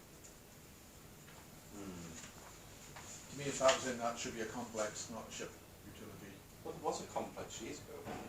System. Yeah, system Right. sensor. Right. Yeah. I think there's some facility to have a water Stage down 5 version of maybe. that. Use the planetary system sensor rate on stage 5 and put it as a big upgrade. Maybe. What, something like cloning that takes an awful lot to get it active. And basically something which will have a weekly cost on it as well, you know, degradation on it. Yeah. We can have that. That'd be quite fun. That makes more sense then, because there's a fact element to it at that point. Yeah, yeah. There is a cost involved in. Maybe do it on size 3s because there's not many size Yeah, 5 there's size quads. freeze, definitely. Yeah. Maybe linked to the level of the system as well, because the closer it is to a core system, the more likely you are to have it locked out. Yeah, but then that follows from you more likely are to actually have infrastructure. So that's okay to do it through that. Right, anything else before we move on? Yeah, the scanner sensor rating of it. Don't have it too high that you can't get any dodgy shit in. You're folding it on anyway. Well, it's at 50%, so that'll see most ships effectively, unless it's cloaked Yeah, by say something you'll be alright. Yeah, but like your scan. for So instance, basically- you've got an integrated. I think You don't know how low that's going to go. 50% like scan rating is quite low. It's not many sensors. I don't No, think. you won't see anything that's mildly stealthy. You're not going to see. No. Yeah. You won't It's, see- you won't it's not see- intended to like tell you everything. Yeah. A standard stealth ship won't get picked up. No. Yeah, that's the idea. Yeah. So it's not really telling you much more than, because when you run a tiny ship around a system, it can't have many sensors. No. So I was just changing the mechanic of how that worked to make it like less effort. But since you want that, I'm quite happy to let you have it. If we did a infrastructure system sensor raise, the way of doing it, one is to just get a report each week as part of the Starbase report, or the other one is basically the issue of the order, which will actually cause. Yeah, if we do system Okay. sensors, we do notifications for everything that happens. Yeah, okay. I don't know, you'll get fucking hundreds of them coming in. Yeah, but I can sort of limit the amount and change how it's done. So will that work a little bit like notifications of people being attacked in a registered system? Basically, it'll Yeah, pop up on the do Nexus. something. Okay. I mean, for instance, if you do a scan of a system, you don't want to hear anything about your ships, do you? So that's going to cut down a lot. In like a system that's closed, which is a common thing, where you might be doing this because you don't want anybody else in. What do you want to hear? Do you want to hear your ships? Yeah, that's what I mean. Because on the Nexus at the moment, if you've got, say, Dave's got a base registered in my system on Outpost and it gets attacked by a pirate, I get a notification with a red blob saying you Yeah. need to know about this in your registered system. So that would make perfect sense. Yeah, just on the scanners in that sort of system thing. Yeah, okay, we know that then to report back. And I can also probably make the notification such that it's layered, so it just comes in as one blob. So it's just the 28 ships were detected in this system that weren't yours. If you press on it, maybe you get more information. Because that's pretty easy to layer, such that you're not completely overwhelmed, which is what we're going to have to do in general. Great. As a weird side note to that, can you degrade that sensor rating based on things like optical depth and That is based on distance that. to the target as well? That assumes that. Yeah. If it's 50% sensor rating, we'll do it against, if it's looking at a planet. Well, these aren't full planets, but probes work the same way. They go in with a certain number of sensors essentially, and Spots where it spots it. it spots where it spots based on it, that number of sensors, and that's the scan rating for space, as opposed to when it's looking at a planet, when it gets the divisor for how big the planet is and optical depth and all the rest of it. So that was assumed. Great. Anything else? Optical depth is an actual figure. It's not like on armour with combat, which fluctuates between the two figures. Though, is it? We just use that. That. It's No, a set figure. it's a set figure. Okay. Based on I think that's used inside the. I'd have to look. I'm pretty sure that's also inside. In combat, in combat. No, inside the scanning. Yeah, it affects the, Well, looking through on ground, yeah, it's easy to Yeah. scan an airless world and it's a gas giant. That's why people don't find stuff that's actually on the deck of a gas giant. Either. Okay. Right. So 2017. So basically, what we wanted to do is associate the agencies more with the planet back then, but now we want to actually make it so that you can take an agency, associate it on a planet, and then set up areas of spheres of operation in different people's star bases, which are not necessarily on that planet, and also do other things on that planet, which allow it to be a much more diverse position. So an agency will be a collection of officers and companies and spheres of operation. I think quite a lot of this will be done directly as a turn on the Nexus, so you get a much more an overview feel to an agency rather than an order standard output feel to it. The standard output will exist, but that won't be, because it will be longer than normal turns, it might not be as useful. Because the problem is you don't want to have to scroll down 3 pages to find a starbase that you've got a sphere of influence with, just to find one thing. It's much easier if that had turned into some sort of turn that you can process on the Nexus. So the idea was the agency can send an operative out to a planet, he can then land at a starbase, and that's should be pretty straightforward. That's not going to be a difficult stage. But at that point, he'll be able to do absolutely nothing. So then you have to set up a base, and depending on how difficult it is to operate within the starbase, based on that starbase's security, that will take a certain amount of time. But then again, that's not going to be impossible to do anyway.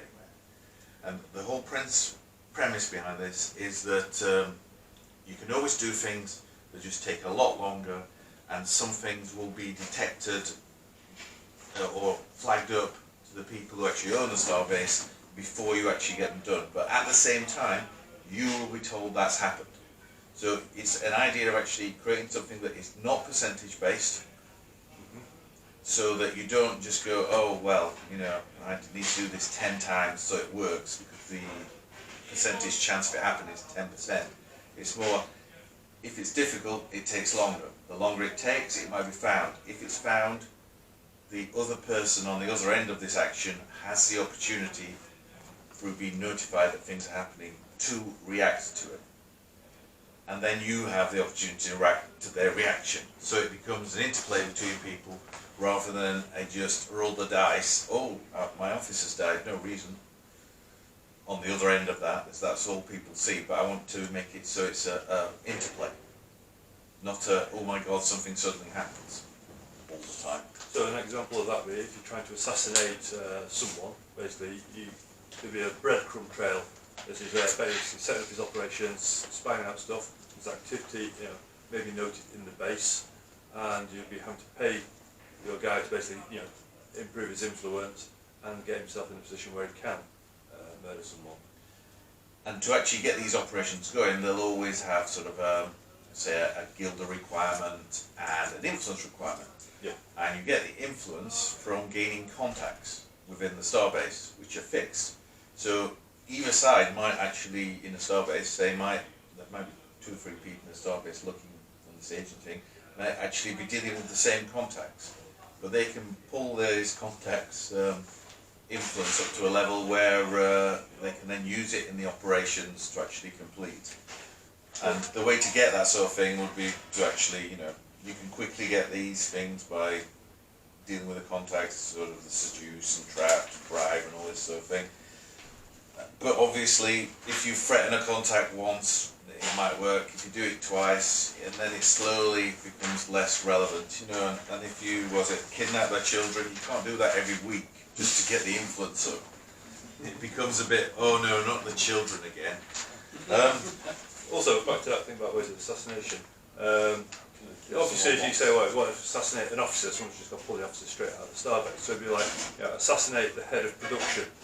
And so, you know, by killing him, you know, you can knock up someone's production for a period of time while they replace him.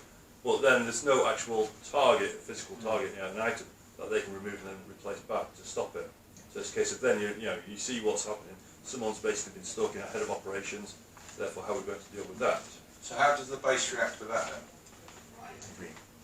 Well, you say they'll get notification. Oh, we found someone acting dodgily. Yeah, what actions can you do? What can you then do? Stuff like that. How do you do it? What's In the going to past, be it the was always mechanics? a security Yeah, program. go a lockdown or something No, like that. this will be more, you investigate it with an agent, Yeah. from an agency that you may have. So then you'd have to create and set up an agent, an operative? Well, here's why I've done it as agencies. You might, as a player, you might find you just want one, yeah? Which is but the only thing that locks them in is they're based on a planet, and that's the only place they can have companies, yeah? However, they can do areas of spheres of operation anywhere. So you might, for example, the FBI, yeah, they've got their So we can set up an but they agency can be to anywhere defend within your your star affiliation. bases, but you'd only need one, but it could react to anywhere in the You can periphery. send agents out to other Send Anywhere in Golden the Scully, periphery. So for you might- example. You might find that, Yeah. you have this thing happen on a starbase where you've got no influence whatsoever, so you send one of your agents from the agency, because it can have multiple officers inside there acting as agents, and pop off to investigate this thing, which is a set point, investigate what happened here. and then that will lead to either finding something or not finding something, or maybe you have to set up an operation to find something over an amount of time, and you need influence inside the starbase. Would you physically have to move that agent, that officer? Right. So they've got reason not to wander around, sitting around. Yeah, they've got reasons to move around. I mean, we also.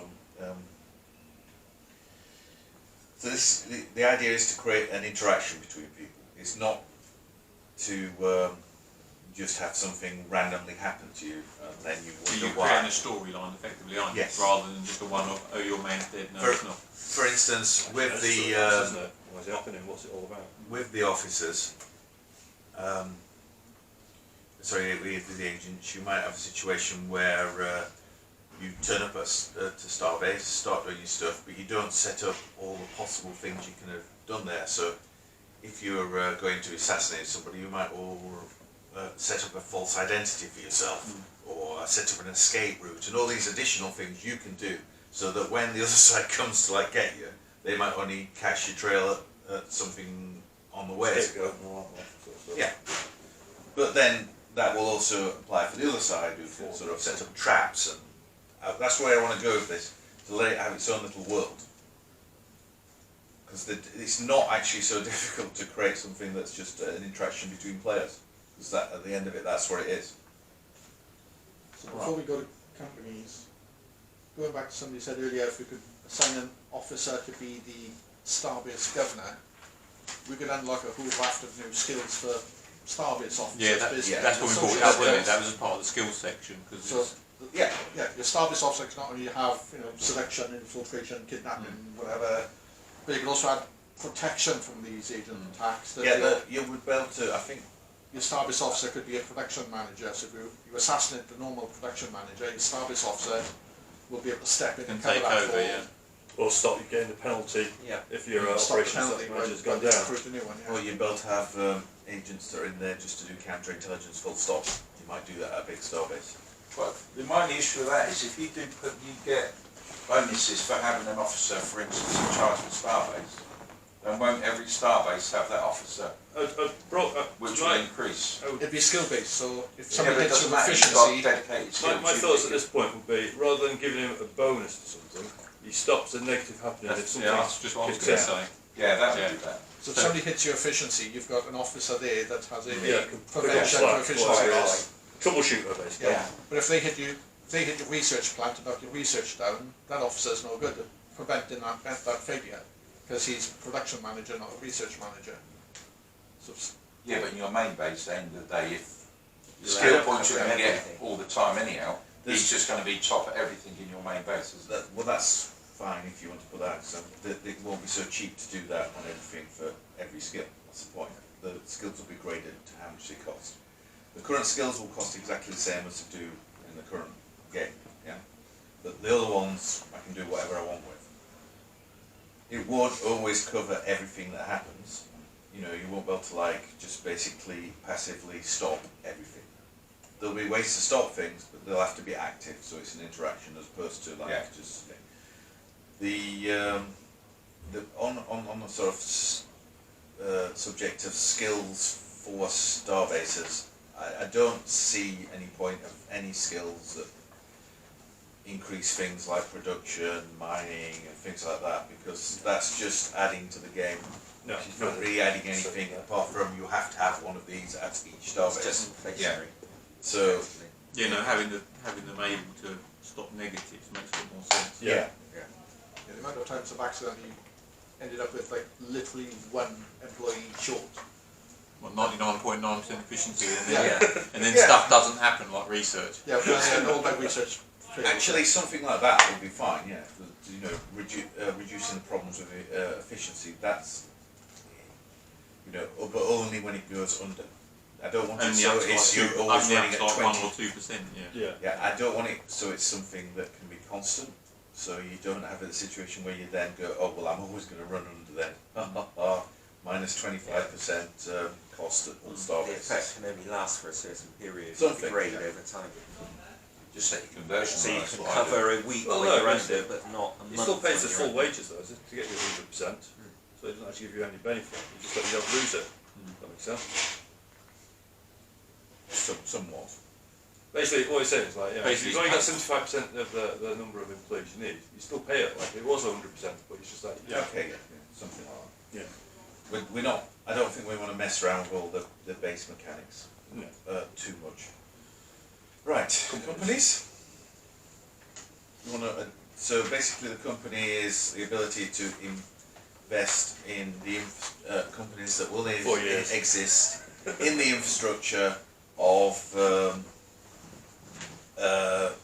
planets that are around. Now, the number of companies that will be around in each planet will depend on the infrastructure level, and the numbers are based on this simple equation that gives for a standard developer you to have be able to have a 30k company, and that probably just would be one company or maybe two. And on an emerging economy, you get up to the possibility of having 200,000, so that might be 4 or 5 reasonable sized companies and 1 or 2 tiny ones. And the idea is that you invest the money and you get the 25% per year back of your investment. Now this does mean that it takes, was it 4 years to break even? At 25%, although that will be up and down depending on exactly which company and area you invest into. and also interactions with other players and things like that.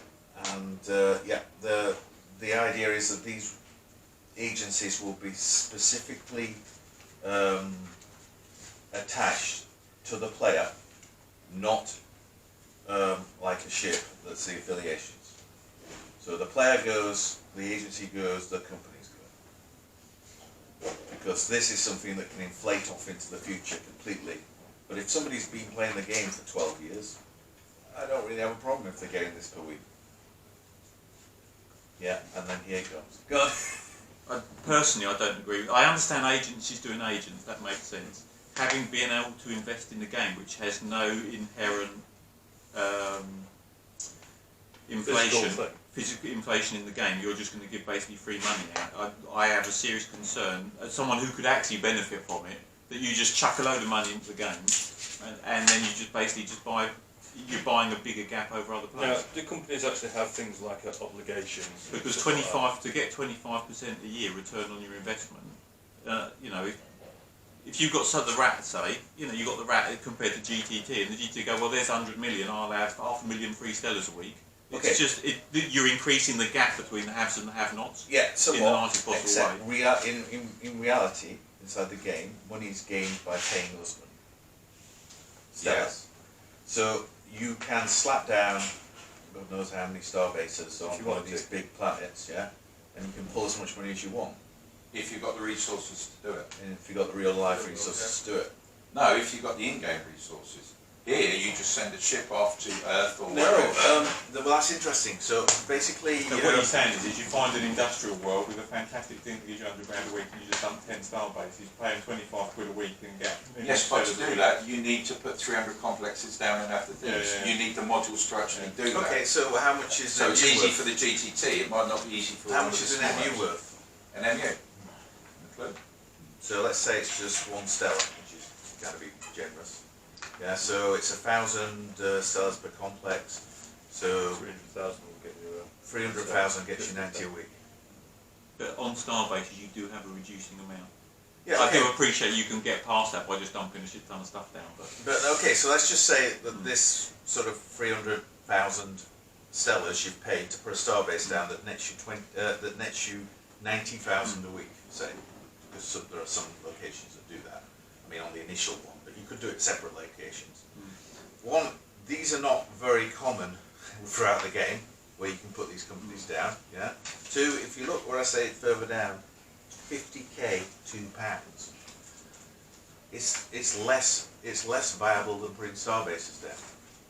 Oh, for each 50k you've got to pay 2 quid. Doesn't that kind of... I'm not trying to poo-poo it, well I am, but anyway... But doesn't that kind of just make it pointless then? Why? Because if you're basically charging people 2 quid for 50 grand a week, people aren't going to do it, they'll just put a star base down. Yes, that's so the you're option. you're having to code something into the No, game. no. Now there is a reason for it. Right. Yeah. Boom. The reason is quite simply, there is no way in the game to actually gain an income that's difficult to destroy.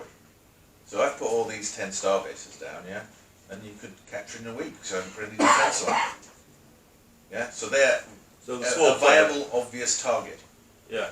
Whereas if you do anything on a class 5 planet, then no, you're not going to be able to do anything to these companies other than like try and wrestle them off the other person through agency stuff. So it's an income stream that is not dependent on other players per se being able to destroy you through physical force. Or you could blow the entire planet up. We'll probably put that in as an option. If you want to totally devastate an entire planet, make it totally useless, that will take a lot of work, way more than it would do to take out a couple of star bases that aren't defended. It's already possible to degrade an infrastructure, though, so... Yeah, but we're going to make sure that's actually locked into this to make sure it doesn't ruin everything. But yeah, that's the real reason for it. And they're not obvious that they're there. It says there that if you don't pay £2, right? Yeah, it goes into guilders. Yeah, the whole principle of this is But it's then you all can done sell in guilders. Yeah, But again though, you still have to have an outlet for it to be done, therefore someone has to be paying for that starbase for you to sell the guilds anyway. Can it only be done at a starbase? Well, it's selling to planetary populations, isn't it? So it can only be done by a starbase. So everything in the game is the principle, you can't generate stellars without paying us money. And it sounds quite horrific. It's a fundamental level, that's what it is. Yeah. Yes. Yeah. But now we're not trying to make this so that you give us money and we give you money in game back. We're trying to make it so it actually matters what you do within the game to get it. And this conversion rate I wrote down is not something that's going to be specified exactly like that. The idea is that it's giving us an idea, something roughly how it will be implemented as opposed to the exact details. So you're not going to get it for free, and it's not going to be necessarily better than what you could do, but not everybody's got access to a planet where they can dump down all these colonies safely. So, there's options. That's the bottom line. It's whether the source is just purely guilders, or whether it's a certain type of company that could produce certain stuff, so instead of getting guilders you might get... Yeah, you might also get other things from modules or something like that. But if you start doing that, then you'll get less money from it. But exactly. The idea is it's a much more devolved way of getting something as opposed to straightforward. And if you compare what I said, the 300,000 to 10 million, it's quite expensive. But it has to be, unfortunately. So for us, the general just is, you can end up with a ton of guilders coming in every week. Yeah, that's the other thing. And what the hell are you going to do with all those guilders every week? Well, the thing is that guilders will be used throughout the game for agent actions. So if you're setting up something inside a starbase, a sphere of operation, you might need guilders to do stuff on that. So it's creating something to use guilders in, and then we can push this out when we do something with the agencies related to the planet, where you do more influence on the planet and you can influence other companies with guilders. It allows us to do a currency system that is not to do with space combat directly, because if you think of stellars, it all comes back to, well, the ships can destroy me because they've got more stellars. And this is a separate sort of echelon of something you can do. But the agencies being fundamentally more to do with guilds. Okay? So for that, sorry, just trying to flesh it out for my simple mind.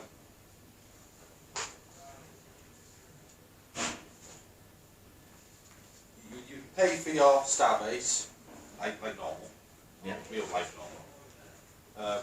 And for a company, would that be a paid position as such? Well, the point is about the agency can be a...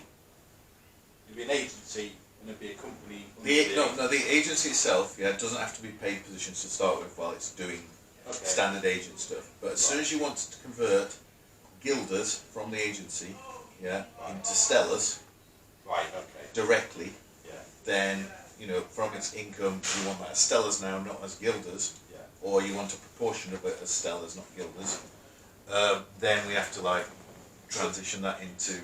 so in effect, I could have have a standard starbase. I could have an agency. Yeah. And I could have a company. Well, the agency has Agency company. Yeah. And I'd run, as long as I don't change the guild as interstellars, it's not a paid position. Yeah. Great. Because I don't want to stop people actually using all these mechanics. Yeah. But if you wanted to, Yeah. you could pay. So is there no other way to take those guilds and turn them into stellars? You sell them like Sell them on your Yeah, market. you can sell them on the market. But that's using the starbase that you're already paying for to actually generate the stars from that instead. Right. And there's a limit on how much you can set each week to the planet and stuff. Yeah, so obviously if it's a company, whatever it is, or on a world which you can't access because you've closed off all the wormholes and stargates, to keep If it anyone super would do safe, that. and there's no trade goods coming in or anything like that, then you've got a source of your guilders there. Should someone do something like that? Oh, that's despicable. Yes. Right. Is there anything else about that? I do like the idea though, if your companies have got a speciality or something like that, for example, aerospace or something, instead of taking guilders, you've got the option of, if it's a paid for position, Yeah. taking That's going to have an certain effect goods. on the company. Because as soon as you like go, well, I own the company, I think I should have some fighter jets. Yeah. it's, Or some Mark it's like II, taking, it's like taking thrust money out engines and of it. stuff. Yeah, Mark II reactor So, drives. to some things like extent, the companies can act as a piggy bank as well. But as I say, I'm going to tie these to players so that they go away when players go away. Because So it's basically an alternative way of generating income, not through a starbase or a world. That's it. So therefore, for example, if you're a tiny little player, you do any sort of nefarious actions whatsoever, big player will say, well, okay, you've hassled me a little bit here, tiny little place, I'm going to find your major base and just wipe it all out. Okay, well, might as well quit. Whereas in this case, well, what can you attack? Therefore you have to deal with the issue there as opposed to just taking a big stick to their home base. That makes sense? So therefore then it's you just... could have a hidden outpost. It does, it's just the way my brain worked was I understood the agencies replacing agents effectively. Yeah. But then when you're doing the extra angle, it can now deal with the planetary economy in the way that Starbase can't, because you have to have the agency to have a company. I'm thinking, well, why do you have something that's replacing agents then, doing basically trade and stuff with the planet, which the Starbase can't do? well, it's because it's actually the planet as opposed to the starbase, which is sort of merchandising to the planet. I mean, it's kind of like the starbase is an owned company, but this is a distributed organisation as a company. Right. So I suppose we should say something on legions now. I think the most important thing to say about legions is they're going to be not worked on this year. I'll try and pressure them out a little bit more for next year. The idea is not to get too fixated about the numbers currently in the game and not too fixated about the items that you currently have in the game. We're going to convert over what we can into a sensible sort of situation in the new implementation. A legion will essentially be something that holds troops, tanks, and well, it can be, I suppose, like ground bombers, fighters, depending on what the legion is for. You'll be able to design those on the forum, and that will then create a set of stats which will allow a legion to fight a legion.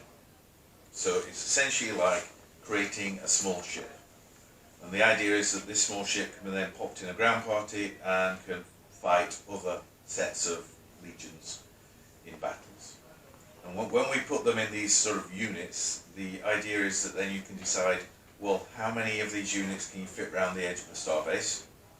Okay, so you may have 10 legions around the edge of the starbase to protect it, and maybe there's 5 in the middle as reinforcements.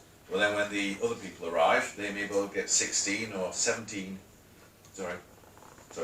like 12 sort of legions around the edges, just slightly more than the defenders. Then they'll get to sort of attack each other. And slowly but surely, somebody will have to pull out based on attrition of units and depending on how one legion interacts with the other. And then you have your internal reserves, and for the attacker, the external reserves, to actually replace these things. And eventually, the line will collapse on one side, and they'll be able to actually do something. Also, the point is that when a legion sort of loses its battle with the adjacent enemy, he doesn't necessarily lose everything in the actual legion. it just gets slightly damaged, and the morale of the troops goes down and has to retreat. So the whole idea of this is you can, it's going to be slower, and definitely slower, because it's not possible to pile millions of troops in a big pile coming through it. For the gates as it is in the current thing. Well, it's like now you can deliver 1 million troops into someone's starport. Exactly. I mean, that's totally wrong. The idea is more that it'll be a long-term thing, but if something goes wrong and the numbers change on one side or the other, you will be able to just extract them. I've got a couple of questions. One is, how, for instance, if you're attacking the starbase, how do you see that happening? Is the Legions going to actually cloak in past the... I think actually getting them in will not be too bad.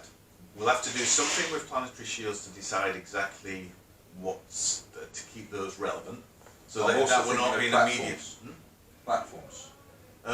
Platforms will be able to actually. About having a legion with inside your platform to defend. No, because you've got Marines in it. My idea is there's two ways I see this happening. Either you go into orbit, you destroy everything in orbit, all the platforms and things, you take control of the orbit, then your Legion stands and you take it to the fighting. Which means then if your Legion then gets a kick in, it can retreat easily because you control the orbit and they can all fuck off. Yeah. Yes. If, on the other way, you cloak them in past the defences, if that's going to be an option in it, then say we do a GTT planet, the GTT fleet then turns up in orbit, yeah? There's no way you're going to get your people out because your dropships aren't going to be able to get out of orbit. Yeah, well, let's say we make it so you can. That's what I'm thinking of. Now, I'm not saying that during this process that the legions on the planet won't get a complete kicking. If the legions have got shuttles and vehicles attached with what you're saying, then it's possible for them to get into orbit and be picked up by a dropship. That's correct. Yeah, but if your dropship's in orbit, what's cloak in and out? We also don't want to make we don't want to make platforms also superfluous. You can cloak into the We orbit, don't go the other way. and still have enough to use the cloak to get out of the orbit. Now, but you might not be able to with these But 200 think dropships. I think part of the point of the freight, the times a normal hullers is you will have like a dedicated dropship that can get you in and out of a combat zone. If So they can, you then yeah, that's you just can something to cloak think it about while you're doing and it. actually pick up the drop. The point is, directly from the planet we've and got move to off. think this out a little bit more on the planetary shields and the platform in orbit, etc. Yeah, we have to keep that relevant though. That has to Can't just- stay relevant. That can't just be completely bypassed. But at the same time, we do want some level of threat, because you don't want this situation where you put planetary shields up. That's it. Take all the troops off the planet, because that is a bit wrong as well. Yeah. Yeah, but we've got to find a balance between those two things.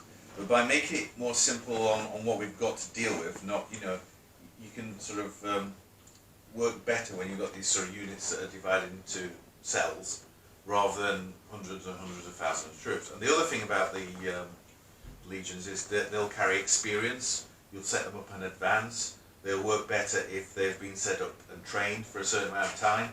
So it pays to have the troops ready, trained to go, as opposed to a situation where it's just a morass of wherever you're going from this week. Yeah? Yeah, I like the idea of it, to be honest, mainly because it's going to be more doable for a normal player to do. Yes. He's not going to have to wait 8 or 9 hours. Also, you're going to get do all more the attached to ships. certain legions because they have experience and history. Yeah. Also, it's like a combat. It's not just one person sends his ships into a space combat. This should be the same. Like you might send in 10 of your legions. You might send in 5 of his, etc., etc. So you end up with more players actually playing the game. Yeah, but that doesn't always happen.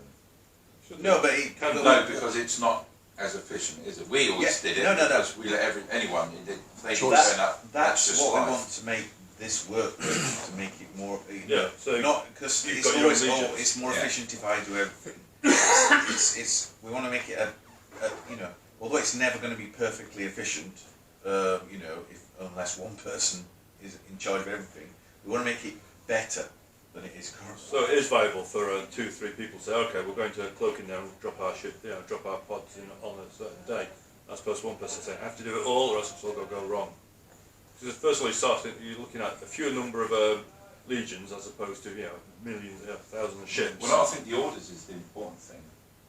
It doesn't matter how many legions you have, but if you can, like you said, you can create 9 or 10 in an army. It in effect. simplifies having a lot. If you could just then pick up the army with an That's order it, that yeah. says, right, I'm doing this and dropping them off, Yeah. that will encourage more people to do it rather than having to That's it, sequence, yeah. So cloak and all. You could assign, the rest yeah, of the like I shit. say, an army name to a legion, and then it acts like a moving item group. Yeah. So that if you pick up a name, pick up item group and give it a name, it Bit will like a also squadron, look for effectively. it will Yeah, also look for effectively. things inside the you know the army to pick up. It's just, I was thinking about how the actual mechanics of the fighting is actually going to work. If the orbit's defended, or it's going to be defended after, can you still get those legions out? Because unless you can cloak in and Yeah, I out, think and basically, they've got the TUs to do I it. would like it so you can always get things out. I would like it so that you can go, oh well, we're going to pour more stuff in, that's fine, but that's going to make this place weaker here, maybe. You know, you're not going to defend that as well, because the number of legions you've got to actually circle a colony will be a certain number, but the reserve you've got in the middle will probably define how long you last. There'll also be things with legions which are like munitions and supplies.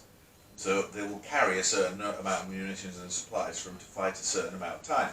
But if you can't get in the vague area where you're actually dropping stuff in, you're not going to be able to keep them supplied. Because you're still allowed to drop supplies. Yeah. Because I'm talking about this being a longer conflict. Something that can't be guaranteed on the first day, unless you're going with like 10 elite legions versus like 5 total pieces of rubbish. And they did use compasses as well for support. Using the compasses for support. Right, anything else?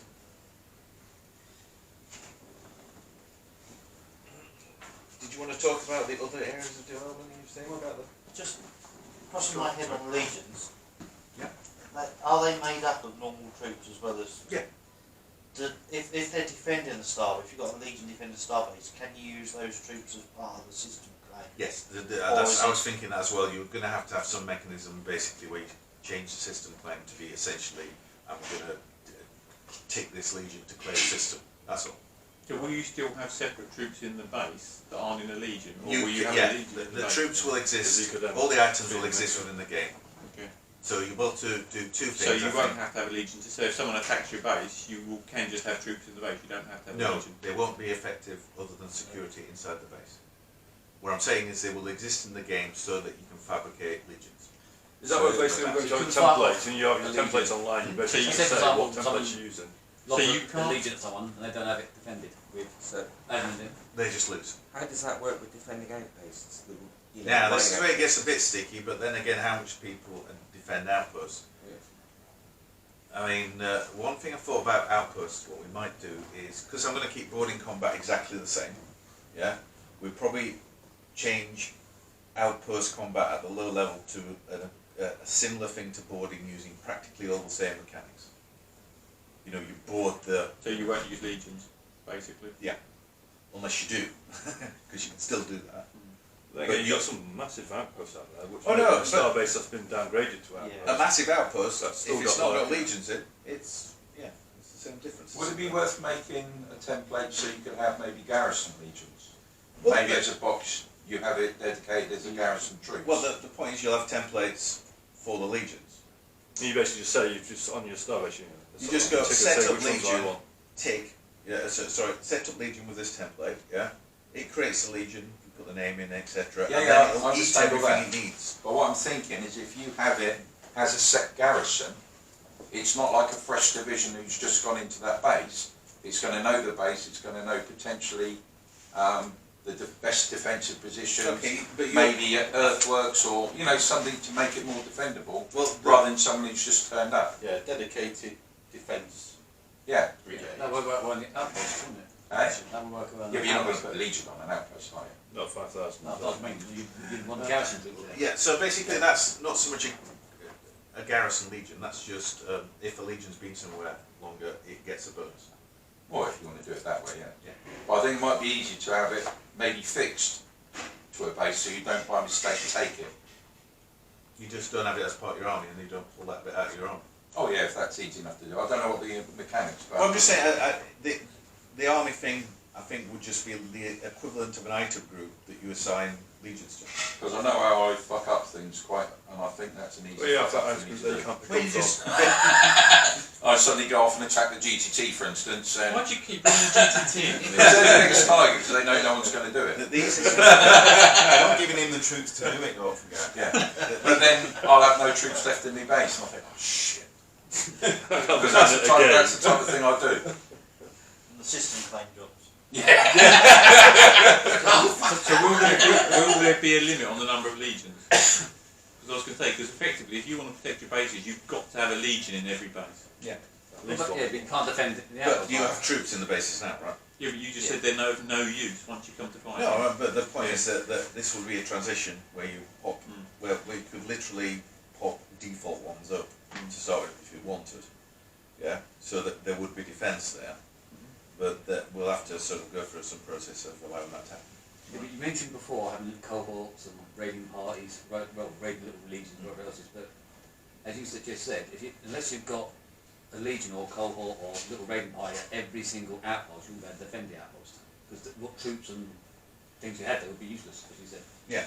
So the point is, I would say about outposts, is obviously the security thing is still in there based on number of troops, although we might change that to being a different troop type that's more efficient. as important, basically, you wouldn't be able to defend any outpost. Against the Legion. Or even a cohort. Usually said basically whatever troops you had in any outpost will be useless against a legion or even a cohort. So if there's less... So you'd have to have basically being a cohort or similar sort of raiding sort of... No, I don't want that at all. I mean, basically, troops will do something. It's just if they're faced with something that's actually organised, the Legion, they won't do, you know. And if you had enough to counter them, you could just make a Legion there. It's So kind it's of no different to how it is now. I mean, best example being Thursday when I dropped 100,000 Prince Star Troopers on the DNA. Just as an example. Yeah. 100,000. And it just, but that's the prime example, isn't it? If you turn up with overwhelming odds, it doesn't matter what's in the base, you can't screw, don't you? I mean, but I do think the point is that if you've got troops and stuff in a base, in an outpost, that you do need some way to interact with that to lower level. And I don't think the cohort way is a good idea to go, because it's just adding things. Why not just use a standard boarding mechanic, but less nasty? So that you can go board a, it'd not be called boarding, but you board the star base, and if you win, you take it over. And we're using the existing ground combat stuff, because the existing ground combat stuff is not terrible when there's not a massive disparity of odds. What's the differential in size then that makes Legion combat versus outpost combat or non-Legion combat? Well, you could do the boarding at any stage you want, I suppose. But if there's a Legion there, you can't. It's a simple thing. You just make them blockers to a mechanic. So you can board an outpost unless you've got a Legion there. We might even flag it up as there is something there. Garrison. Yeah, equivalent of garrison. Basically, you turn up and there's a proper armoured defence structure in place, with, with all the supporting equipment. So you just go, oh, okay, that's not going to be quite so easy then. Hello, Military operations. I don't want to security. make it like everybody's base is suddenly going to be undefended. You wouldn't hold troops on their own. And by doing this a board in action equivalent, it still limits how much you can bring in. Like, for the moment, you can bring in 100,000 troops to fight as 50 people in a base. If it's the boarding mechanic, if you're using that, then you don't matter if you bring 100,000. If it's a very, very small base, you might only be able to attack with 1,000 or something like because that. the current rule is it just basically, even if you've got so many troops that the ones at the back are 3 miles away, they all just fight as though they're on the front line. You can't get them all through all the Which doors. is a bit wrong. No, I understand Don't that. fit through the corridors. I think it was the ground combat was reasonable when it was considered things were going to be reasonable, but things are never reasonable when players are attacking each other. Yeah, well, so I need 50 people to kill him, so I'll send in 10,000. It's the classic. Sometimes you need to send a message. Paper, scissors, stone, nuclear bomb. What should I use? We have spent absolutely years trying to go, how can we make players do things more proportionately? And it turns out it's just entirely encoded in the back of the monkey brain that the odds are 8 to 1, mate. Biggest When monkeys attack each other, it's always 8 to 1 minimum, or they don't do anything. Because you've got to have one to hold each arm, and then the others just rip it to pieces. So, and it's apparent that, as far as I can work out, that's encoded in humans. That's how they like to do things. They don't like even fights. No. Inside games and this kind of stuff. So, for instance, if we have an outpost, say with 300 people in, Yeah. troops, and it's got like tanks, RDBs, all that sort of shit, Yeah. A legion comes in to attack it, Yeah, you lose. what, straight away, or Yeah. is there still a combat, or? No, they surrender because they're not stupid. They're going up against an armed force of 20 times the size. Well, no, because there's only 5,000 men, and it's only Well, like, not 5 to 20,000, but yeah. well, 5,000 MUs, you might only have 2,000 or 3,000 troops in there, so you might only have 10 to 1 or That's right. whatever the odds. But if they you've got look this many in your little outpost anyway, why not make it a garrison? No, because if you only have 200 or 300 for whatever reason, you know, it could be a thing. I'm just thinking, normally I only put enough for security in my outposts. That's what I generally So do. you're trying to Because say it's we should consider the problem that doesn't exist. Well, no, because certain outposts do. Like, for instance... How big does that outpost get though? So you could have a look. No, I've got security. For instance, the one I've got in the field, the secret one, which Michael told everyone about, which is fair enough. He said, can you look up this base? So looked up, he says, look, there's no Stargate keys there. Then we actually looked up where the base was. Camera. Yeah. But that's got like 2,000 soldiers in. There was no keys there. You told me the wrong base to look up. Basically... It's got 2,000 soldiers. That sounds like a legion to me. Yeah, so I suppose you could put it, but some outposts will need those sort of things. Yeah, but what you're saying is, I've got this outpost and it's got a legion in it. Well done. And if as soon as it goes under a certain threshold, we can kind of go, oh no, we have to do an entire mechanic thing to deal with between these thresholds, or we can make people go, it's a legion or it's not. Which is more easy to understand as a game? Yeah, I was just curious. No, it's I know it's this problem with it's a general. I know me being a player as well. I think like this sometimes, and I try and stop myself. But you can't. You go, well, what about if it's like this? Because but it's nicer to have clean like borders of when things happen and when things don't happen. Or it's going to mess up your system claims anyway. Not really. Yeah. Why do you keep bringing me into everything? System claims are 10,000. No, they do 1,000, don't they? Outposts and your thing's got to have 1,000. Yeah, but you can just change the rules and just get rid of that kind of... Yeah, they've got to do legions. You just make it to bases, if you've got bases out the same with 10,000, don't you? It's not difficult. Yeah, I mean there'll be something around system claims that needs modifying, but I don't really see it being massively different. A legion would count towards, and you could just have it that the fact a tag inside a legion is it claims for this affiliation always when it's there. So you don't even have to like start doing, oh, I've got troops in now. Yeah, every time you move it, you have to reissue the order to keep claiming. Yeah, but if you've got that situation, then you just move the legions in, they automatically claim. If they've got that tagged inside them. Because they're an individual little position. Yeah. Does that mean potentially when you fly through space they randomly claim systems? That's it, yeah, every system they get when they're in a starbase. Yes, alright. So you know where Dave's going, because every time he jumps into a system, there's an overwhelming claim of 100,000.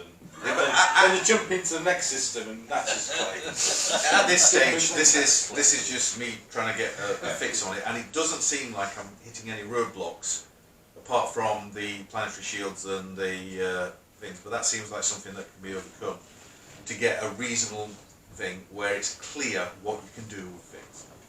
So at the moment it's a bit unclear. Well, that's saying something. Well, at the moment, assault in the base or ground combat is a complete arseache unless And you've been in the nobody game. nobody else to do it. Unless you've been in the game ages and want to have a kind of stab at it, it's just a complete nightmare. Yeah, the alternative is just like you said, go in there and just smash a small Well, then you have to. outpost and You that's just have to there. forget, because I tried to do just to see how to do it. I tried to send in some extra stuff to add to on day 2, and it didn't work out how I expected. So you just kind of go, well, let's just turn up with everything on day 1 then and just absolutely blitz it. Yeah, no game. To be honest, I just prefer to go into orbit and blow the shit out of it. It's a lot less easy than ground combat. Yeah. Reason for planetary shields. Because there is that, the planetary shields and the platform do form the bit which it stops starbases being touched. Full stop. You can't hit them apart from with there. But we're not talking about. Right, okay. So you did say you'll have some mechanic on the number of legions around the base you need to defend it. Yeah. Presumably based on The The number of size. sites, Yeah, yeah. you'd have a perimeter, won't you, which you Yeah. need a number of And regions as to part of the defend. sort of MUs you've built up over the years, we'll probably put something into something like fortification complexes, so you can have a hardened border to your starbase or not. Okay, yep. And that might incorporate things like RDBs to give it other bonuses. So you might have something where the border gives like additives to defence, but also if you have enough weapons in it, it gives additives to attack. On the legion. Presumably on the Starbase report there'll be a note on how many of these legions it Yeah. should need, because if you, at the moment you keep increasing the size of Starbase, at some point It'll say but it'll it, go up. but it'll- necessary amount or whatever Yeah, it is, but it'll minimum, not- maximum. yeah. Yeah. But Well, you'd probably have a maximum. few over if you were doing it in that sort of way anyway. As you say, oh, you've got 10. Well, you probably need 12, 13, Yeah. so that you don't Spare ones. fall in So the you can first pull one day. out and replace one. But then there'll be all sorts of things like in a situation where somebody turns up, you don't just turn up and put all your turns up to help the defender. You could like turn up outside and break the siege, and then you're going to have options for what the person who's doing the siege does. Yeah. Does he automatically, if he's been attacked from outside, break the siege, or does he use his reserve to stop the people trying to break it? And we can actually have something that's a bit more So as you can see, interactive. And I want to make these interactions such that on the forum you can see these visually, but still represented in text. Yeah. So you can see visually what's happening, and then you can sort of start to make decisions. Well, do I want to flank today? Because I've got 10 legions and he's got 6. I could probably get around the side, but I can't completely guarantee it will work, and so on and so forth. Which So will what's add to the well, game a little bit, but at the same time I don't want to make it so like absolutely guaranteed if you don't do this that you lose, because that's that thing, oh my god, well we have to pack up today because we're attacking. choose the wrong tactic or something like that. It's all Yeah, I don't like something too onerous, but not. Yeah. Anyway, okay. Anything else? I think that's hang on.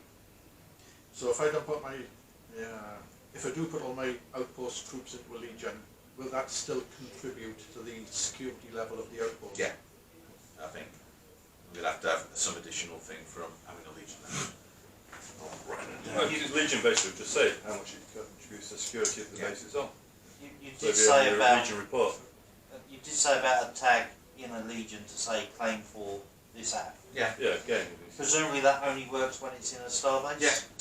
Not when it's on the outside, just In a managed. transport ship. Yeah, absolutely passing through. Somewhere no, secret. just Very safe. just sensible in the terms of what we have already. I don't, there's no point doing anything that's not outside what we've got when we, complicating other mechanics. So platforms will stay with, as boarding then, yeah? I don't think you shouldn't be allowed to attack a platform. See, How do you board a platform at the moment? you don't. Ground parties. Well, You it's have to create a ground yeah, it's party got- and- No, With ground part contractor gets. What, and do like a boarding thing like a ship does? Well, if I you thought board it with I a thought ship, you'd have you'll to get, have like 200,000 shuttles filled with troops and just charge out. yeah, as a GP. Then they'll get like a round zero shot. Yeah, I'm not entirely sure it's great. No, you'll get the 5 fires, but if you have a GP, then it doesn't do bugger all to I it. don't have to spread the fire out too much. Off you go. Well, System is pretty Yeah, at the moment, you've got basically infrastructure that you're building up on planets, and it's all tied to the planet. But you're thinking, well, if this is stage 3, and these guys have all got shuttle craft, and there's basically an entire planetary system out there full of asteroids and stuff, then surely there'd be sort of civilian operations elsewhere. We kind of touched on it with the smugglers in gas giants, raiding stealths and stuff like that, and deal with them. But really, it should expand a bit on that.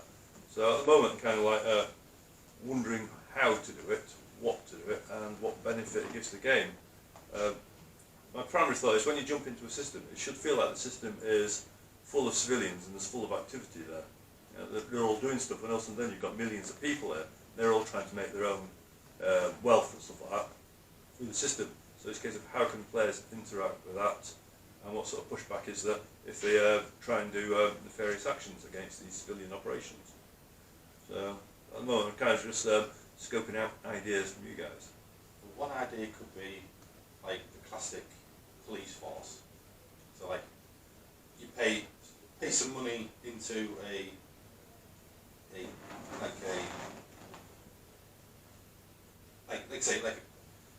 best way to describe it is like a system patrol. Mm-hmm. You know, so it's like a general police force paid for by the claiming base. It'll be something like planetary shields, has to be maintained or it dies, and then What do you do though?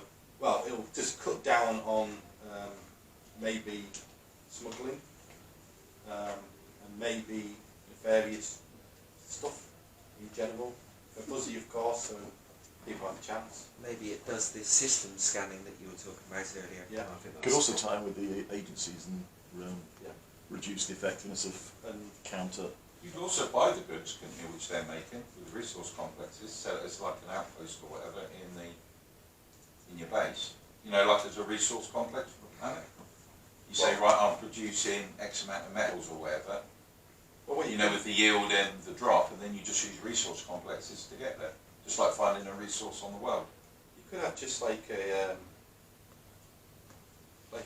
really generalised trading company, independent trading company, that the system, as in the total population, contribute either with metals or basic modules, something like that. Going into basic equipment like Mark 1 sensors or Mark 1 jammers, which would represent local industry out in space. Out in or the system. Yeah, whatever like it an is. asteroid field, for example, you might see, civilian operations that are Yeah. accident, which is, small stuff, tiny little skiffs and stuff like that doing it, as Yeah. opposed to spaceships, Yeah. which is, for you guys it's not worth the stellars for you to do it, but it is worth, lots of these little ones doing that will actually generate a bit of Plus, at the potential same to time, tap into. when it comes to big apps, we can't just drop in 10 million stellars and pull out Mark 4 sensors. That'd be just nonsense. But at the same time, when it comes to smaller apps, they want to set up an agency and do the whole nebulous nomads kind of business. And they've got something to interact with, and they can pull equipment out and things like that. Yeah, but I can't see what benefit you're going to get from a base. Sorry?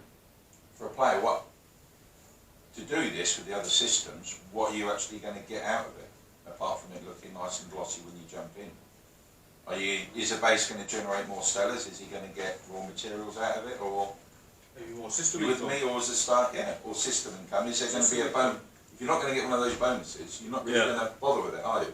Well, I know I can see a potential rescue operations, survey operations, where they're just wanting these things coming up I suppose in-system tiny little missions that they want done.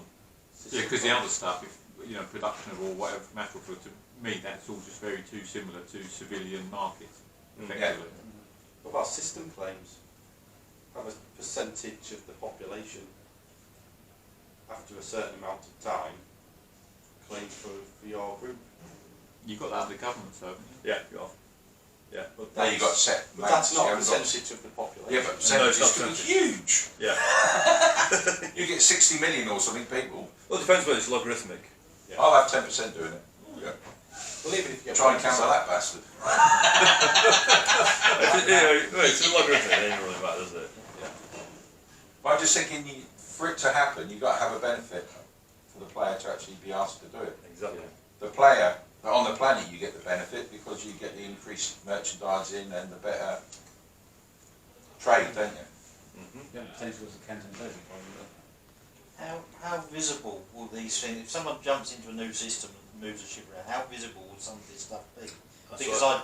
ideally, they want that visibility just by roaming, that then generates the SA opportunities as well. Yeah, it's Can you the blow it up? kind of thing you almost want, like I the knew you had to come surface back. What's wrong with being America or whatever, and someone It's jumps my own into it, system. and you then just go and blow it up? At the moment, that sort of stuff's only in a system message if someone's been able to change it.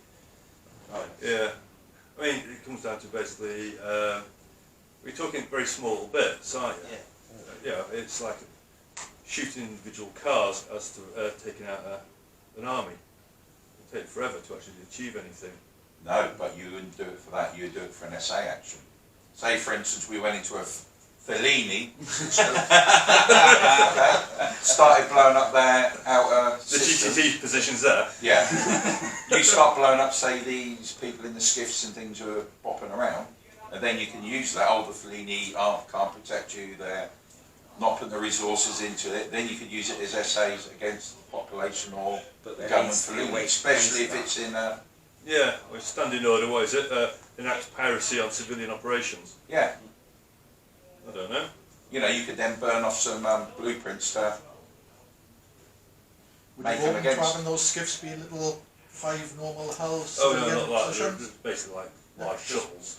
Pure Yeah. RPG MUs and elements. stuff like that. If I mean, well, I'm all about just the equivalent. It's I was thinking if you did see one of these things flying about, you could literally scout the jump rings, find out where it's going, and find out, oh look, there's a hidden asteroid that you must be going to, because yeah.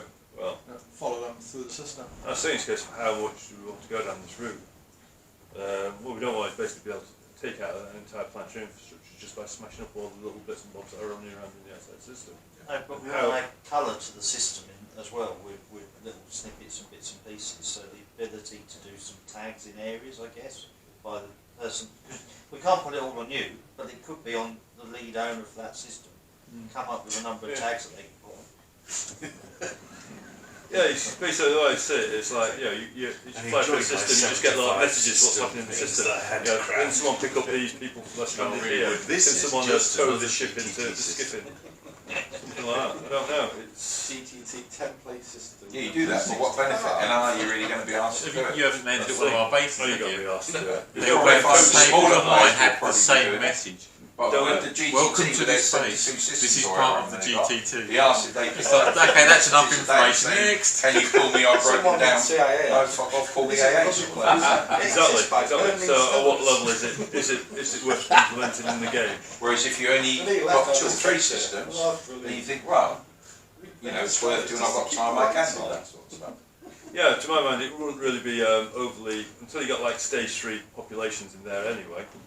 There's not really going to be any evidence that there's stuff happening outside of the actual planet. So we're looking at some a little bit, a bit like the companies, or the nature of the companies that are there, and what sort of expanse they have out into the system, and what sort of fun and games can be done for the players if that exists. And how visible you can make them so someone coming in has got something to interact with as well outside of Exactly. Yeah. Yeah, but then a lot of people will just come in and blow them up for the fun of it, just to piss off the system owners. There's a certain style of game here, isn't there? Well, no, because it's handy to use in an SA to try and undermine the government or whatever you're trying to I react suppose to it is that people. asymmetrical level of warfare, isn't it? If he's not defending the system, he's got all these little things running around. Yeah, but then the counter to that is that they're not spending the outer rings, and some miners who know their job's high risk. It's done. Who cares, basically? Yeah. You need That's to it. be careful that you don't turn it to, well, we can't touch you, it's a core system, so we'll just blow up the shit on the outside of the system instead. Hassle you that way, or if it has Well, I think it's the where You planetary can touch economy. any core system, you just need pirates. Or I go mean- to war. The only way I say it, it's like the smuggling you got at the moment, which reduces your system income until you basically dealt with a pirate. I suppose Yeah, I just shut it down. Is this broken? Do you not deal with smugglers? No, because our security level means we don't have to. In the one base which did, it went down to minus 3,000. Yeah. I've never actually dealt with them or got involved with them I whatsoever, just because I just did that can't be bothered with the recently. bloody And I- thing. This is what you give to new players then, join your Just affiliation. family You just outposts, blow up those smash smugglers' them. eggs and piss them Yeah, but then when they say, how do I do that? I go, well, I haven't got a fucking clue, because I've never had to do it. It's just an outpost, it's just an outpost on a Yeah, but you've got to find it or something, haven't you? Yeah, you have. I tried That's a finding survey it. thing. So This is the tried point. finding This is the it point. A in new the player says to you, "Well, what do I need to do? Give me some instruction." I'm like, "Well, I ain't got a fucking clue, mate, because I don't get involved in that. I've Send never him, done it." send him to ruin. There's Right. plenty of smugglers there. Okay, we. Yeah, I think we got it. Yeah.